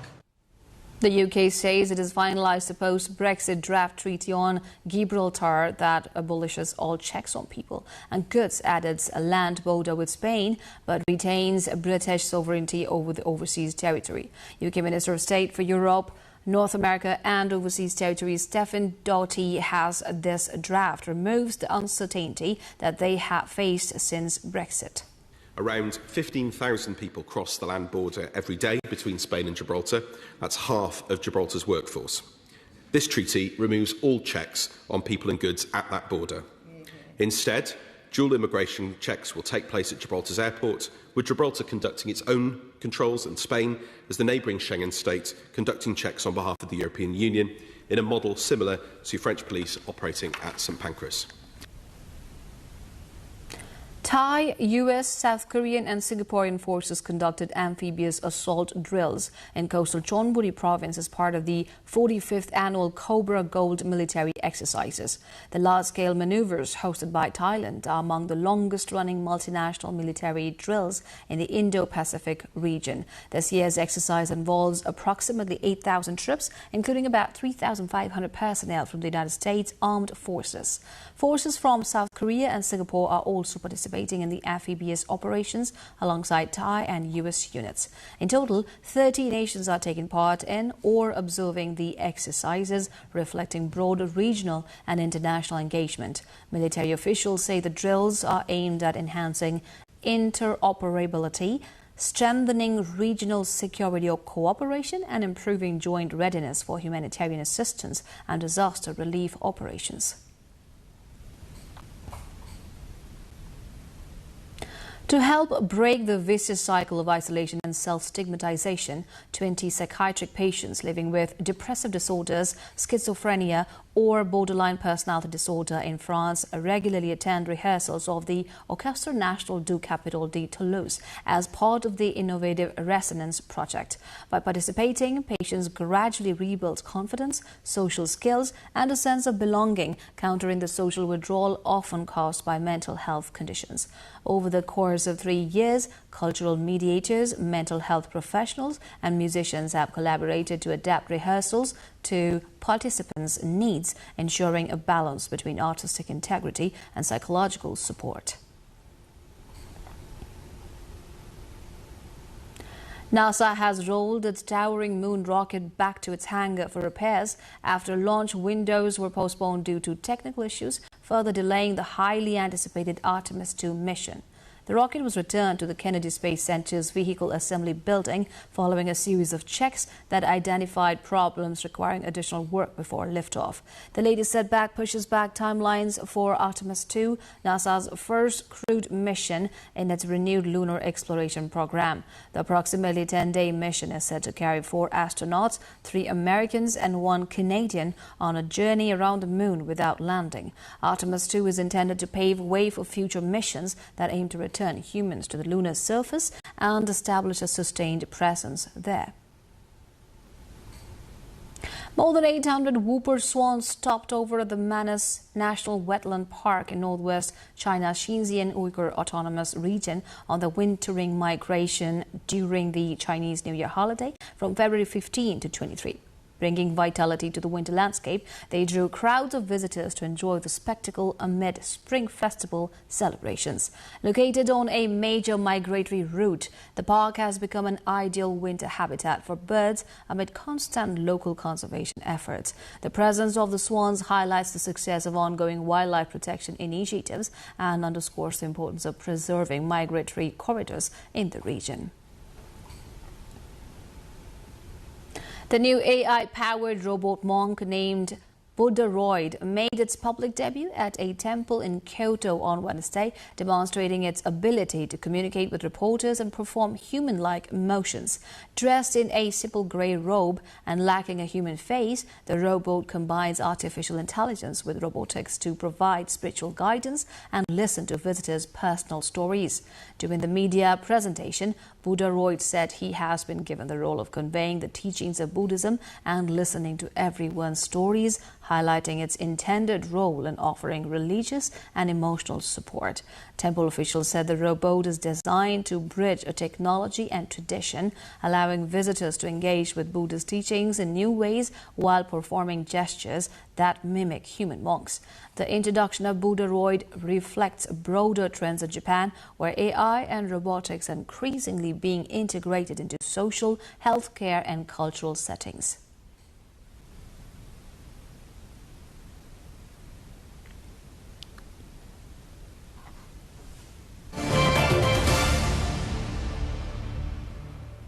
Time now for business updates, but after this break.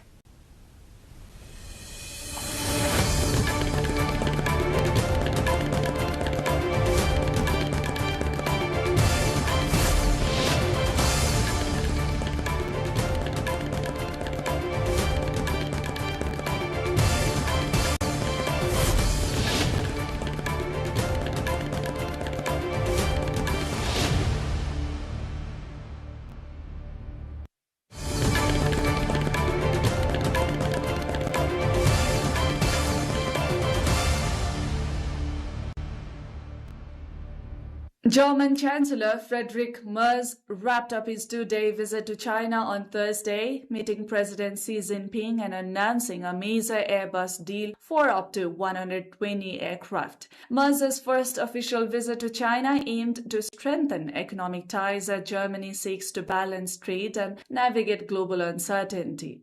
The Chancellor toured tech hubs in Beijing and Hangzhou, including Mercedes, Siemens Energy, and robotics firms, while urging cooperation on trade imbalances competition. The visit underlines Europe's renewed engagement with China amid ongoing global economic and geopolitical challenges.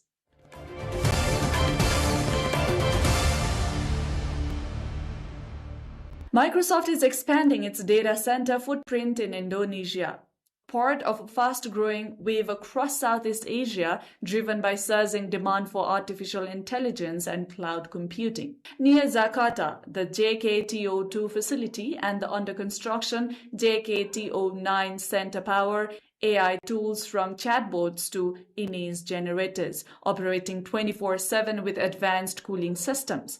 Data center capacity in the region is expected to triple by 2030.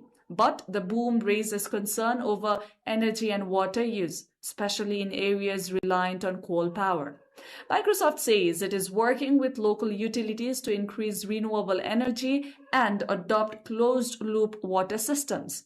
As AI adoption accelerates, Southeast Asia's tech expansion promises economic benefits, yet poses environmental challenges that will grow with the region's digital ambitions.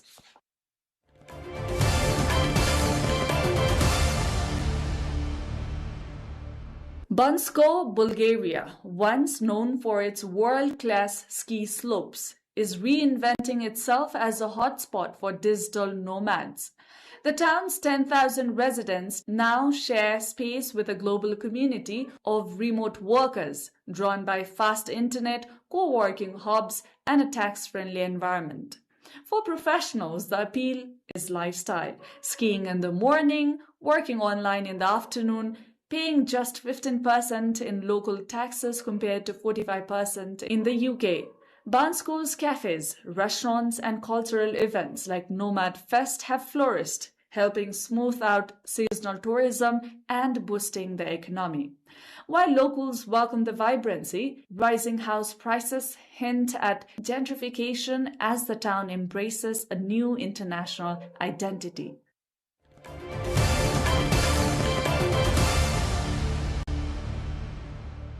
Pokemon is celebrating its 30th anniversary, and fans around the world are sharing why they love the franchise. In Tokyo, enthusiasts say the characters' voices, personalities, and designs create bonds that go beyond the games. From Pikachu to Jigglypuffs to Lucario, there are now over 1,000 Pokemon, making the series one of Japan's most successful cultural exports. Generations of players continue to connect with the world of Pokemon, keeping the global phenomenon as popular as ever.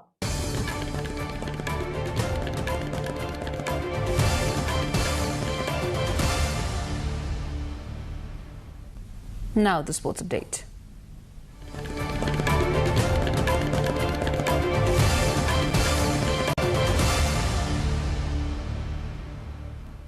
Defending champions Paris Saint-Germain have advanced into the UEFA Champions League last 16 after a dramatic 2-2 draw with Monaco, clinching a 5-4 aggregate victory in their knockout tie. PSG were pegged back twice by Monaco, who took the lead just before halftime and again with a late equalizer, but a red card for Monaco midfielder Mamadou Koulibaly shifted momentum in the host's favour. Across the Champions League last 16 picture, several heavyweight clubs including Real Madrid, Atalanta and Galatasaray have also booked their spots, setting up intriguing ties ahead. PSG will now await the draw to discover their next opponent, with potential clashes against the likes of Barcelona or Chelsea on the horizon.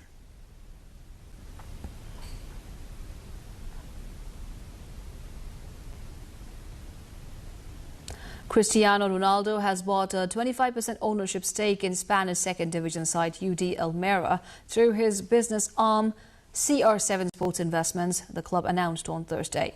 The 41-year-old, currently starring for Al Nassr in Saudi Arabia, said this move fulfills his ambition to contribute to football off the pitch and help the club grow. Almeria, currently third in Spain's Segunda Division, were relegated from La Liga in the 2023-24 season and are controlled by a Saudi ownership group that welcomed Ronaldo's investment. Financial details of the deal were not disclosed, but club president Mohamed Al-Kharezi praised Ronaldo's familiarity with Spanish football and his vision for the future.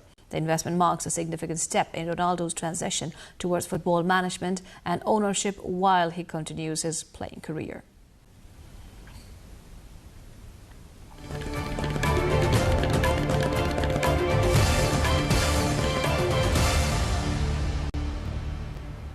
And now the weather update, first from Nepal and then across the world.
And before we say goodbye, let's have a look at the reminder of our top stories once again.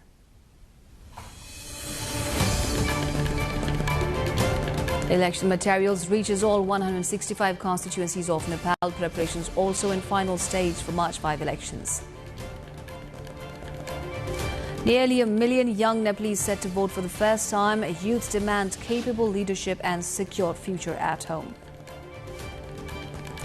Nepal launches its first cinema museum to preserve film legacy. Museum expected to inspire young Nepali filmmakers. US and Iranian officials meeting in Geneva for third round of indirect but crucial talks. Trump threatens to strike Iran if nuclear deal is not reached. Kim vows to expand North Korea's nuclear arsenal, calls on US to respect Pyongyang's nuclear power in a rare message.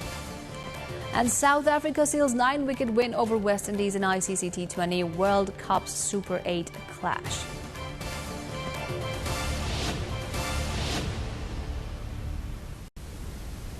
And that's it with this edition of NTV World News Hour. Do join us through our social media and get the latest from our official website, nepaltelevision.com. I'm Smita Gising Tamang signing off. Thank you for staying with us. Good night.